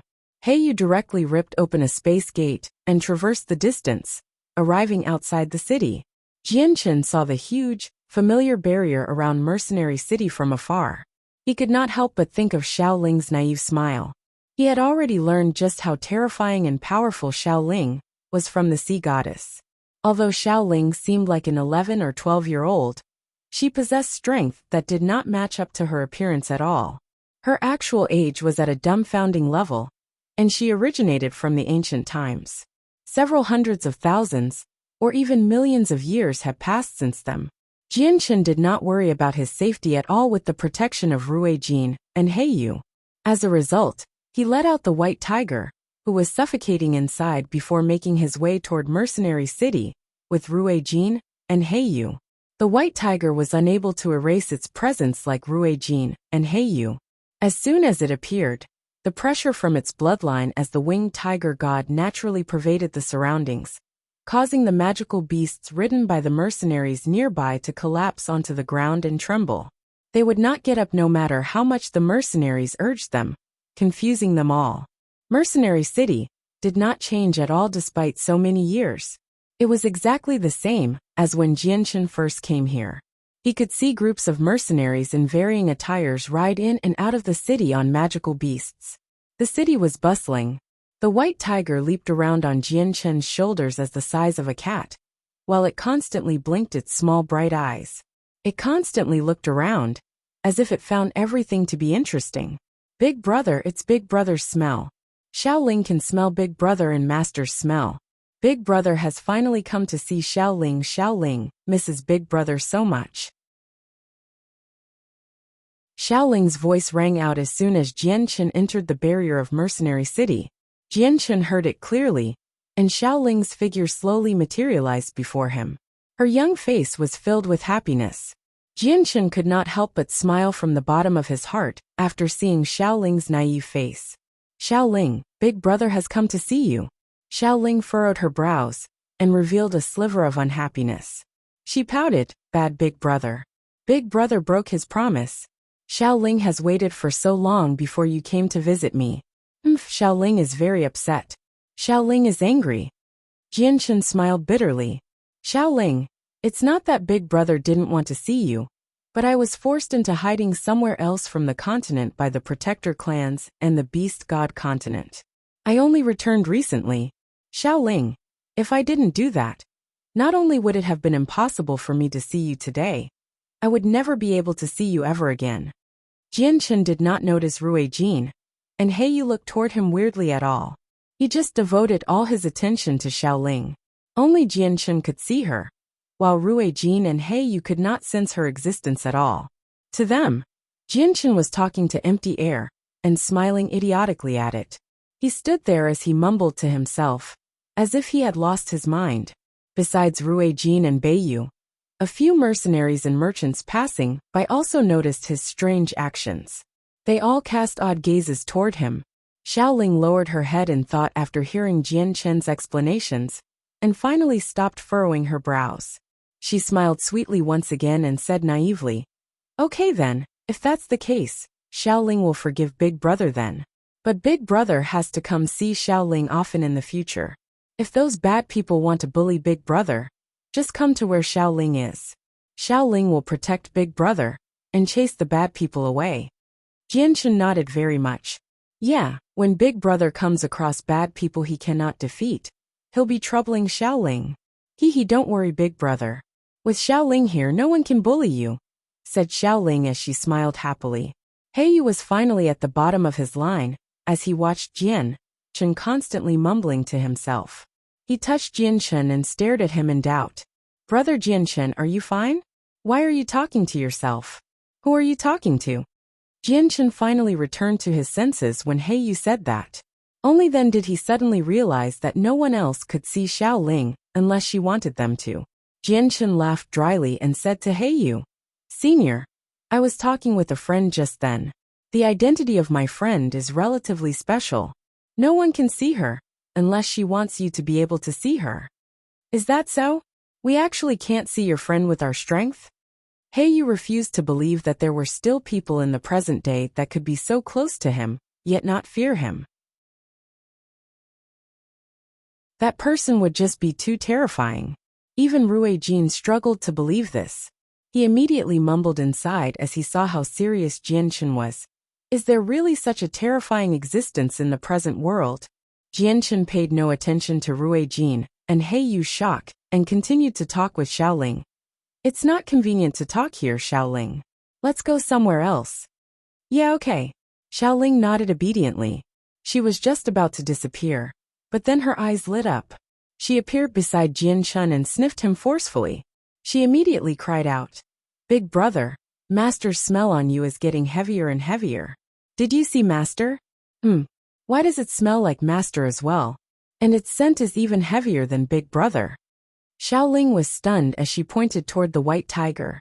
However, she came to an understanding very quickly and became even happier. She called out constantly, "Big Brother, you must have seen Master. You must have seen Master. Right. Tell Xiaoling quickly. Xiaoling misses Master so much. Where is Master?" Toward the end, Xiaoling's voice almost became sobs and her eyes became misty. "Xiaoling, I indeed saw your master, but all he left behind was a sliver of his soul. Your master told me to inform you that once you fulfill your mission, you can be free. Also, you need to work hard on the cultivation method your master passed on to you all those years ago," said Jianshen. Then he glanced at the white tiger. He was doubtful as well. When he first saw Emotianyan was only a soul. Also, Xiaoling had said that the smell of Emotianyan on him had faded as time passed the last time he met her. Yet how was it possible for it to still remain even after so much time since then? Also, Emotianyan's smell was even heavier on the white tiger? Jianshen could not understand this. Back then, the white tiger had only been out of the artifact space for a short time. Nowhere as long as the time he and the heavenly enchantress were in contact with Emotianyan. Even if it now smelled like Emotianyan, it should be impossible for the scent to be heavier than the smell on himself. Is it because the white tiger has always stayed in the artifact space that Emotianyan's smell disappeared more slowly, while I had virtually spent the past years fighting and meeting people, thus making Emotianyan's smell disappear faster? Jianshen thought. "Sobs, where is Master?" Xiaoling said as she choked back her tears. Jianshen shook his head and replied, "Xiaoling, I don't know where your master is right now either. However, if your master isn't dead, you should work hard on your cultivation. Once you fulfill your mission and become free, you can go looking for him." The flames of hope immediately ignited in Xiaoling's eyes. She shook her head determinedly and said, "Big Brother is right. Xiaoling will work harder on cultivation in the future. Xiaoling will definitely go find where Master is after Xiaoling completes her mission." Suddenly Xiaoling raised her head. She furrowed her brows and said, "Why did you come again? And this time, you're standing in the air above Mercenary City. That's disrespecting Master. Move immediately, or I'll teach you a fierce lesson. It'll be even worse than last time." As she said that, the barrier of Mercenary City suddenly began to shine with a blinding light. A half-meter-wide pillar of light shot from the top of the barrier toward the sky. Boom! The space shattered as the residual energy ran amok. It caused the entire sky to darken. A middle-aged man appeared in the empty sky as he constantly shook. His clothes and hair were a mess. He was in a horrible shape. The human Saint Emperor, the Path Lord of Carnal Desires. The expressions of Jianshen, Rui Jin and He Yu all changed the moment the middle-aged man appeared. The Path Lord of Carnal Desires looked down in shock as soon as he appeared. Afterward, he immediately ripped open a space gate and left without any hesitation. He thought, "Looks like my guesses were right. Jianshen really does have a close relationship with the barrier spirit of Mercenary City."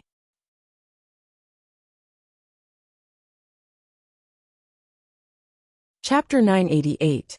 Tai Ta's identity. Jianshen struggled to calm down even a long time after the Path Lord of Carnal Desires left. His heart was heavy, and even his face sank. He had never thought that the Path Lord of Carnal Desires would follow him secretly to Mercenary City. If it were not for Xiaoling, probably no one would have realized that the Path Lord of Carnal Desires was secretly surveilling him. "Looks like the human Saint Emperor has yet to give up on the winged tiger god," growled Rui Jin. He immediately understood what Jianshen was worrying about when he saw Jianshen's grimness. As a result, he comforted him. "Brother Jianshen, you don't need to worry.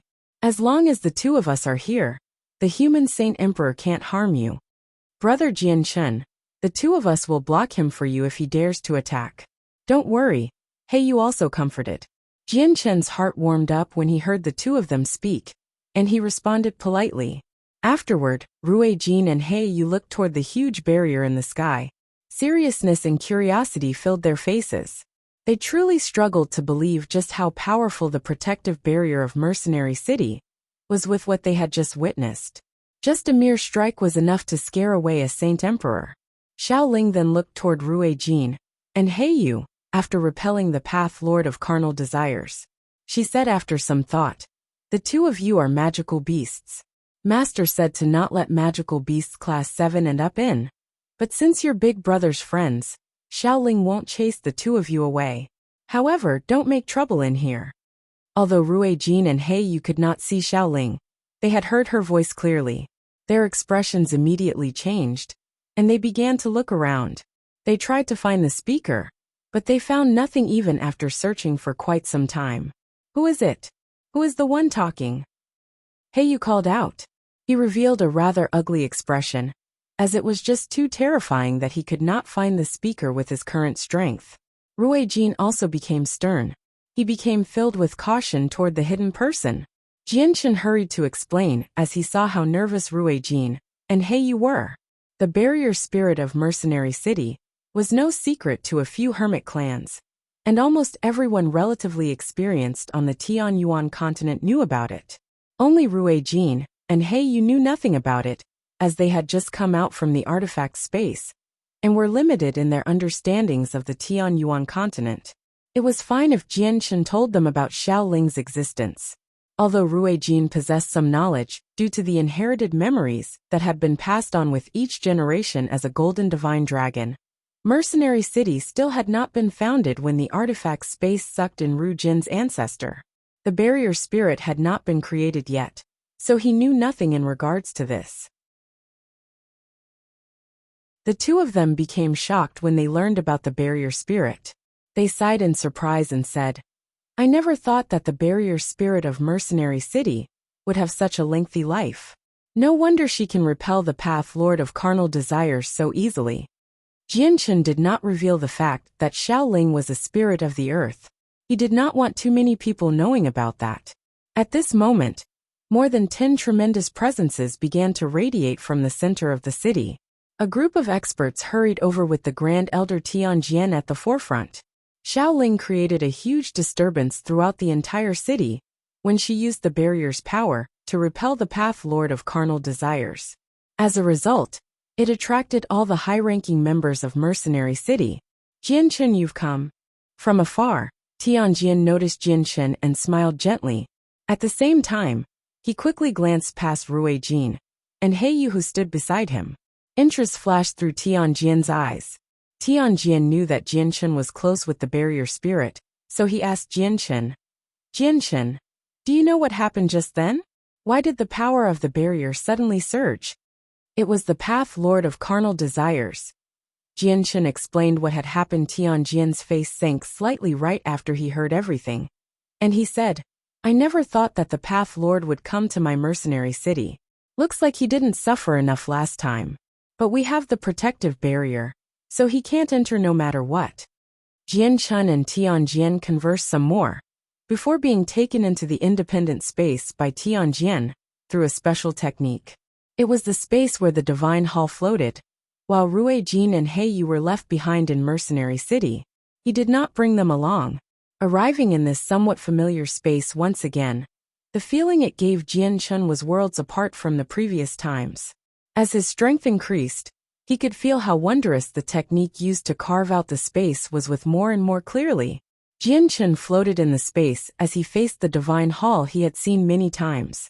He did not know the origins and strength of the Divine Hall before. But now, he could tell from a single glance that it was also one that was made by a Saint Emperor. He could even feel a great pressure from it vaguely, as if it stood like a mountain. It was suffocating. Tianjian smiled, and he explained when he saw Jianshan staring unblinkingly at the Divine Hall. "This Divine Hall is one of the most valuable treasures of Mercenary City. It was personally created by the City Lord all those years ago. It's extremely tough, such that even Saint Emperors can't break through it. Once upon a time, there were some disagreements between my Mercenary City and the 10 Protector clans. All 10 Protector clans sent out all their people, resulting in over 20 Saint Emperors arriving. Only our Saint Emperor Grand Elder fought them, using the Divine Hall to suppress the 10 protector clans. He had even succeeded in heavily injuring over a dozen Saint Emperors. The Divine Hall before you is different from other Divine Halls. Other Divine Halls created by Saint Emperors have no other external uses other than being tough, while the Divine Hall before you was created personally by the City Lord. Other than its supreme defense, it possesses an extremely great power in combat. It can deal with Saint Emperors. At this point, Tianjian's face sank and he sighed gently. Although the Divine Hall is extremely powerful, the requirements for controlling it is great as well. You need to be a Saint Emperor, while there are no longer any Saint Emperors in my mercenary city. Otherwise, just it will be enough to repel the Beast God Continent's invasion. The Divine Hall has already sat here collecting dust for thousands of years. I have tried to control it during that time, but all my attempts have resulted in failure. I succeeded once, but it was only the fusion with my soul, and it separated very quickly again. Jianshan also felt pity regarding this matter when he heard about it. It was basically torture for such a powerful Divine Hall to exist, but with no one able to use it. Tianjian sighed deeply before dismissing his emotions. Ming Dong and your friend Tai Ta is cultivating inside the Divine Hall. Jianshan, please come with me. Jianshan followed Tianjian into the Divine Hall. They passed through countless palaces before arriving in a large hall. Jianshan spotted Ming Dong and Tai Ta. As soon as he entered the hall, they sat on the ground cultivating. He struggled to remain calm, becoming rather emotional. Both Ming Dong and Tai Ta's strength had increased greatly after so many years of not seeing them.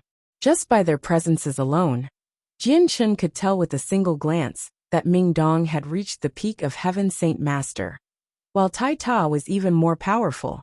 He was at the third heavenly layer of Saint Ruler. However, Jianshan felt puzzled when he saw Tai Ta's huge, burly body, his golden skin, and the imprint of an axe on his forehead. Tai Ta's changes were just too great in these years. Jianshan had almost failed to recognize him. Ming Dong's talent is extremely good, and he has been working arduously on his cultivation in the past few years. That's why he could reach the peak of Heaven Saint Master at such a young age. However, the chasm between Heaven Saint Master and Saint Ruler is not that easy to cross. He has already stagnated at his current level of cultivation for a few years now. Tianjian's tone was positive even though he was nonchalant. Ming Dong had not become a Saint Ruler yet, but his current accomplishments could already be described with the word earth-shaking.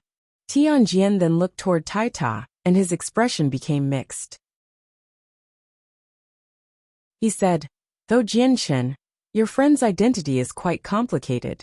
If I hadn't brought him to Mercenary City in time back then, he probably would have been taken away by the protector clans. Jianshan's expression changed slightly when he heard that. He could not help but think back to the matter of Tai Ta's golden blood. Senior Tianjian, just what is Tai Ta's identity? And what connection does he have with the protector clans? Tianjian stared deeply at Tai Ta and said steadily, he's the war god of the 100 races, an existence similar to that Ergens who surpassed Saint Emperor in the ancient times. What? Tai Ta, he's actually... Jianshan's mind rumbled as if he had been struck by a bolt from the blue, completely stunned in that moment. Deep shock and disbelief flooded his entire mind. The young man from the countryside who studied at Kargath Academy, in Lore City back, then actually possessed such a terrifying identity. He was actually the war god of the 100 races. This was something that even Jianshan struggled to believe. Tianjian sighed deeply and continued, it does sound extremely absurd. It's very hard to convince people, but that is the truth. Tai Ta is indeed the war god of the 100 races. In the ancient times, a great war had once erupted between the 3 of the 4 great races, with only the Sea Realm not taking part. The 100 races were chased out of the Beast God continent, and had once tried to invade our Tianyuan continent, under the lead of Ergens. We suffered defeat after defeat, and many predecessors from the 10 protector clans died in the hands of the war god.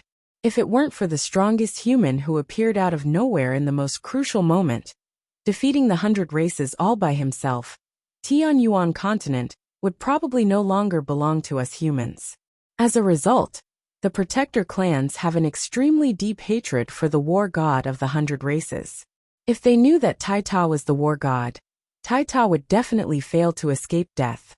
They would avenge their predecessors on one hand, and remove a supreme expert of the 100 races, and thus a future threat on the other hand. Our current continent no longer has an expert like Mo Tianyun. If the war god matures successfully, and decides to lead the 100 races to invade the Tianyuan continent again, what power do we have to stop the war god? Back then, when I discovered Taita's identity, I definitely wouldn't have saved him if it wasn't for his relationship with you, because it would bring on an apocalypse for the Tianyuan continent if the matter wasn't handled correctly.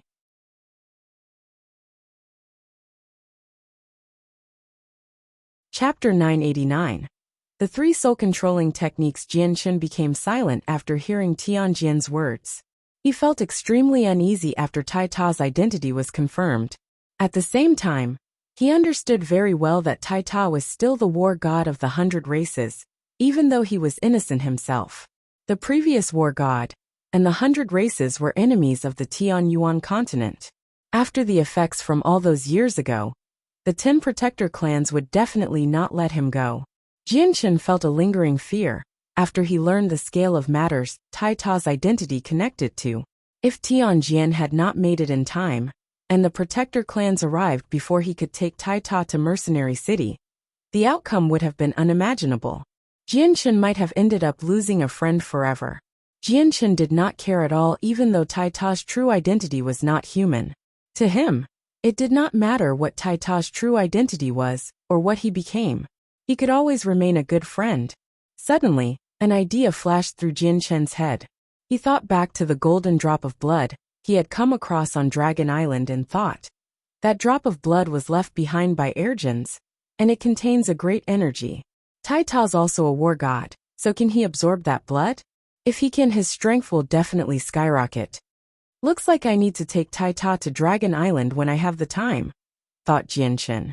At this moment, Ming Dong and Taita's presences rippled as they cultivated. They woke up at the same time, and actually discovered Jianxun as soon as they opened their eyes. They stared blankly at first, before returning to their senses. They became excited. Jianxun, you're actually back, Ming Dong immediately cried out. He shot up to Jianxun and hugged him. He felt extremely emotional. Fantastic. Jianxun, you finally returned. Taita also stood up and looked at Jianxun, who only reached up to his chest. Emotions filled his face as well. Jianxun and Ming Dong separated and arrived before Taita. Jianxun heavily punched Taita's huge, 3-meter-tall body as he stared at him. Taita, you've grown even bigger after not seeing you for so many years. Taita smiled straightforwardly and scratched his head. He said with his deep, soft voice, I don't know why either. I'm just growing bigger and bigger. Jianxun, Ming Dong, and Taita talked for some more. Suddenly, Ming Dong seemed to think of something. His face sank, and he looked at Jianxun apologetically and said, Jianxun, I'm sorry. We were useless. We failed to protect our Flame City. The Extinguishing Alliance took it under the lead of Bai Jian. Taita's face also sank when he heard Ming Dong mention that. His gaze toward Jianxun also became filled with regret and shame. Taita always blamed himself for the matter of Flame City, even though he was not at fault at all. Jianxun broke into laughter when he heard them mention this. He replied, I know about it already, but don't worry. No one can take things that belong to me. I have already retaken the Flame City that was once occupied by the Extinguishing Alliance. Ming Dong and Taita's faces immediately lit up with joy. However, Ming Dong seemed to think of something again. His brows furrowed in worry and he said, But Jianxun, the 10 Protector clans of the continent will not let us take Flame City. If the Protector clans interfere again, we won't have the power to keep Flame City at all, even if Uncle Tian makes an appearance. The 10 Protector clans, Jianxun murmured softly. He could not help but smile coldly as he continued.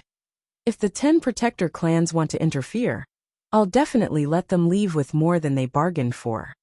Although the 10 Protector clans had Emperor armaments that could break through his divine hall, the power of the weapons were just too great. They could only be used in crucial moments. Unless the protector clans were forced into a situation like the Yuan sect before. Jianchen refused to believe that the protector clans would use the emperor armaments so easily. However, even if they wanted to use it against him, Jianchen was supported by the protector Changyang clan, so he at least had the power to resist. Additionally, Tianjin and Mercenary City could also stop them. It would not be easy for them to successfully use the emperor armaments. Lastly, Jianchen had Ruijin and Heiyu beside him, two experts that could fight on par with Saint Emperors.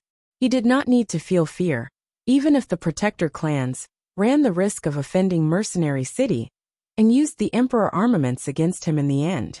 Although the protector clan's emperor armaments possessed the might of Saint Emperors, Ruijin and Heiyu possessed origin energy armor, and even Saint Emperors would personally struggle to injure them.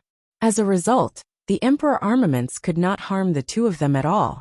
Tai Ta and Ming Dong, because surprised immediately after they heard Jianchen's words. They both stared at him with wide eyes. My God, you don't even fear the protector clans now, Jianchen. Just what level of cultivation have you reached now? Can you contend against the protector clans now? Ming Dong cried out. If I use my emperor armament, I can fight hand in hand with 7th heavenly layer Saint Kings, said Jianchen with a smile. He hid very few things from Ming Dong and Tai Ta. However, Tai Ta and Ming Dong's hearts began to churn after they heard these words. They were filled with disbelief. SS 7th heavenly layer Saint Kings. My God, Jianchen, why? You've become that powerful, stuttered Ming Dong as he looked at Jianchen dumbfoundedly. Currently, the shock within him had peaked.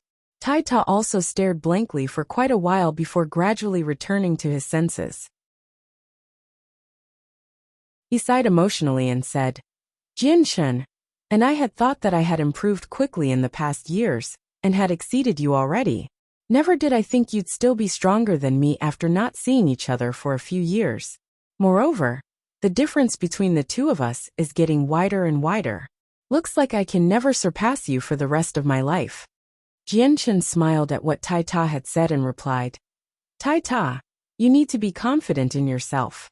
You need to be confident that you can surpass me in the future, and become someone who surpasses Saint Emperor on the Tian Yuan continent. Can I really surpass Saint Emperor? Tai Ta's eyes immediately lit up when Jianchen mentioned surpassing Saint Emperor. Jianchen, Ming Dong, and Tai Ta talked some more, before looking toward Tianjian. Jianchen's expression changed very quickly, becoming filled with some pain. Senior Tianjian, I want to see the bodies of mother and father, Jianchen said with a deep voice. The happiness he had experienced from reuniting with Ming Dong and Tai Ta immediately vanished after he thought about his parents. Tianjian nodded silently. He said, Come with me. With that, he turned around and walked toward the exterior of the Divine Hall. Jianchen immediately followed Tianjian to the location where his parents' bodies were stored. Ming Dong and Tai Ta also controlled their feelings, following behind Jianchen heavy-heartedly. The two of them also felt extremely sorrowful and pained over what had happened to Jianchen's parents. Jianchen arrived in a room of the Divine Hall after Tianjian. The entire room was filled with icy cold air, causing a faint layer of frost to form on the walls. The air inside was white, and a cold mist floated there as well. As soon as Jianchen entered the room, his eyes locked onto the huge ice casket in the center. He could clearly see his parents through the transparent ice. They laid there silently.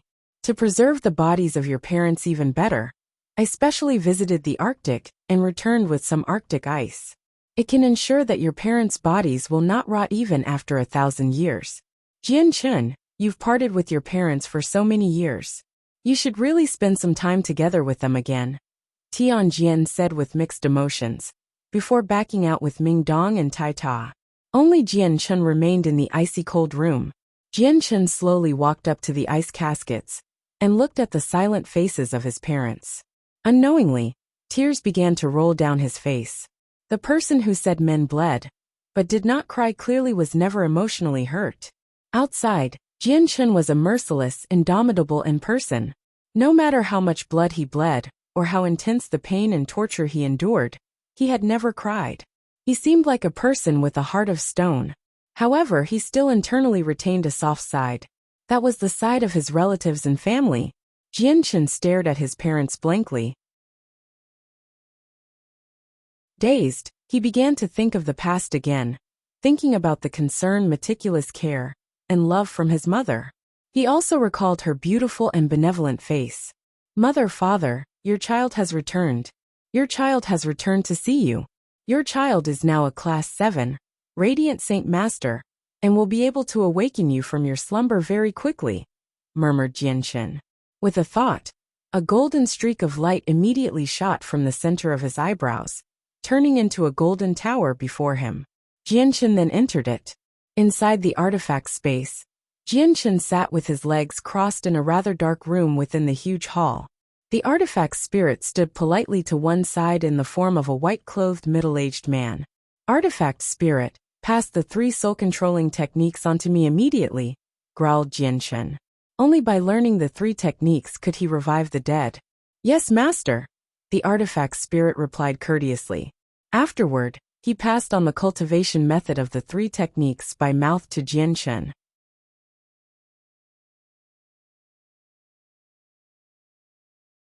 Chapter 990. Reviving the Dead. The 3 soul-controlling techniques were wondrous techniques made for Class 7, Radiant Saint Masters. It could revive the dead. All that was needed was a sliver of Radiant Saint Force origin energy, given that the person's soul had not been wiped out, and that their body was stored under perfect conditions. It would not leave any after effects, allowing the revived person to retain all their memories. The 3 techniques were broken up into condensing the soul, nourishing the soul, and fusing the soul. Condensing the soul was gathering the soul scattered throughout the world, while the second technique was to nourish these scattered pieces and make them join together into a whole soul. The third technique was to fuse the soul perfectly with the body of the person being revived, bringing them back from the dead. The 3 techniques were made especially for reviving the dead and had no other uses. Only Class 7, Radiant Saint Masters and beyond could learn it.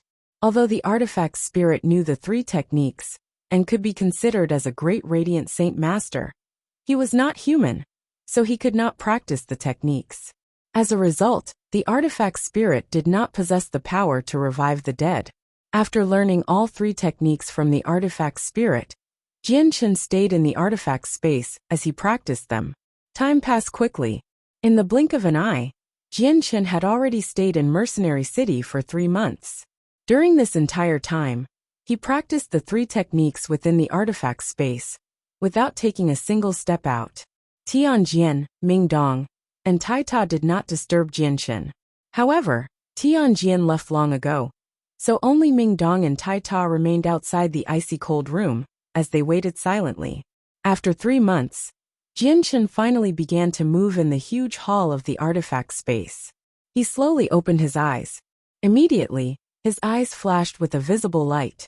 His gaze seemed even brighter than before. Jianshan finally learned the 3 techniques after 3 months of comprehension. Although the techniques could not make him stronger, his soul had grown by a quantitative amount after learning it. As a result, his presence could cover an increased area. Artifact spirit, send me out of the artifact space, Jianshan said rather patiently. He wanted to revive his parents as soon as possible after learning the 3 techniques. With a flash of white light, Jianshan disappeared from the artifact space. By the time he had reappeared, he had returned to the icy cold room. Jianshan stared emotionally at his parents in the ice casket. He felt rather excited and a little uneasy. He was excited that his parents were about to be revived and would be able to walk the earth again. But he felt uneasy over the possibility of accidents during the process. An accident could potentially destroy any hopes of bringing back his parents. After all, he was inexperienced in this aspect. Mother, father, you've already slept for so long. It's about time you woke up. Don't worry, your child will wake you up immediately, Jianshan murmured as he touched the casket gently. Afterward, he directly lifted up the ice casket with his thought and carried it out of the room. Jianshan, what are you doing? Mingdong and Taita noticed Jianshan as soon as he exited the room. They immediately cried out when they saw Jianshan carrying the ice casket. I want to revive my parents and let them see the light of day again, Jianshan said positively. Ming Dong and Tai Ta both stared blankly, stunned by these words. At this moment, Tianjian walked in from outside. His eyes shone with interest as he looked at Jianshan. Tianjian asked, "Have you already become a Class 7 Radiant Saint Master, Jianshan?" Jianshan nodded and said, "Senior Tianjian, the revival of my parents must be performed outside. Only outside can I gather my mother and father's souls." Tianjian nodded solemnly and said, "Come with me." Afterward, Jianshan followed Tianjian out of the independent space with the ice casket on his shoulders. Ming Dong and Tai Ta followed behind him as well. Rui Jin and He Yu immediately flew over from afar when Jianshan reappeared in Mercenary City. However, they both became stunned when they noticed the ice casket on Jianshan's shoulder. They became doubtful, and just when they wanted to ask him about it, they noticed Jianshan's sternness, so they choked back their questions. Mercenary City possessed a protective barrier, and Jianshan was worried that the revival would be affected by it. As a result, he walked toward outside the city with the ice casket on his shoulder. Meanwhile, Rui Jin, He Yu, Ming Dong, and Tai Ta followed closely behind him. Tianjian followed along as well. Jianshan immediately drew everyone's attention as he walked through the streets of Mercenary City with the ice casket. All of them pointed at him as they discussed. No one had ever dared to stride through Mercenary City with such a huge coffin in all these years. After all, Mercenary City was a consecrated holy land to all the mercenaries. Many mercenaries struggled to bear with Jianshan's actions. A few mercenaries with decent strength immediately wanted to stand forward and lecture him. The Grand Elder of Mercenary City traveled with Jianshan, but an ordinary person could not discern his status. Meanwhile, Rui Jin and He Yu seemed just like ordinary people to these mercenaries, so they possessed no deterrence. However, just when they wanted to stand forward, a supreme battle intent suddenly attacked them. It was as if a warhammer had been swung mercilessly at their heads. The battle intent did not arouse their own desire to battle.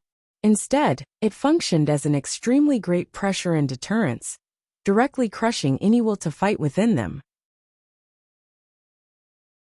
Instead, it aroused fear from the bottom of their hearts. It completely frightened them, removing all of their courage to stop Jianshan. The one who stopped them was naturally Tai Ta. Tai Ta now had a high degree of proficiency and control over his own battle intent. Not only could he affect their spirits and throw them into a mindless state as they fought, but he could also completely crush their desires to fight as well. This allowed him to subdue enemies without even fighting. However, that was only if the opponent was not too strong. "Big brother, you can't go too far. If those bad people come bullying you, Xiaoling will help you chase them away." Xiaoling's voice rang in Jianshan's head as soon as he crossed the barrier. She seemed to know what Jianshan wanted to do next. Finally, Jianshan stopped in an empty region 10 kilometers away from the city before opening the ice casket. He slowly closed his eyes as he prepared to cast the 3 techniques. Rui Jin, He Yu, Tianjian, Ming Dong, and Tai Ta all stood beside him quietly. They wanted to witness a Class 7 Radiant Saint Master reviving the dead, as well as protect Jianshan from any interference from others. Tianjian looked at Jianshan's back with mixed emotions and thought. The sea goddess is still alive, the war god of the 100 races has reappeared, and even the winged tiger god of the beast god continent has appeared as well. In the current world, 3 of the 4 great races have their supreme experts. Only my Tianyuan continent is without one. Jianshan's talent is unprecedented, having reached such a level of cultivation with his age. He also has a mysterious relationship with the barrier spirit of Mercenary City. Looks like he will be the future hope of the continent. Similar thoughts like that had bloomed in his heart ever since Jianshan reached Saint Ruler. However, he was even more certain now. The other people present had no idea what Tianjian was thinking. They all stared at Jianshan unblinkingly. A milky white energy slowly began to float out from the top of Jianshan's head. This was a sliver of radiant Saint Force origin energy. Under Jianshan's control, the origin energy split into 2, and a sliver fused with Bai Yuntian's body. The other strand remained in the air. Immediately, Bai Yuntian's body became covered by a dense layer of milky white light. Then, Jianshan gently extended a finger, and forcefully cut open Bai Yuntian's wrist. He removed a droplet of blood. Under Jianshan's mental control, the droplet of blood fused with the other strand of origin energy, dyeing it red.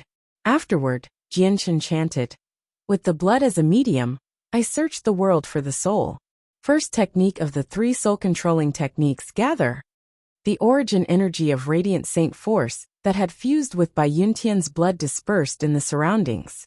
It used Bai Yuntian's blood as a medium to search for the soul fragments scattered across the world.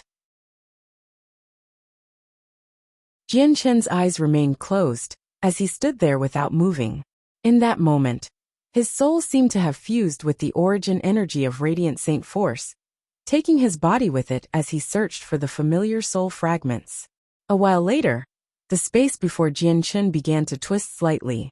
The origin energy that had dispersed reappeared before him, this time shining with an even brighter and more dazzling milky white light. There were a few spots of dark red, and a few pieces of a soul in the light. This was Bai Yuntian's soul. Jianshan had gathered all the soul fragments using the condensing technique. Tianjian, Ruijin, Heiyu and Taita's eyes all froze.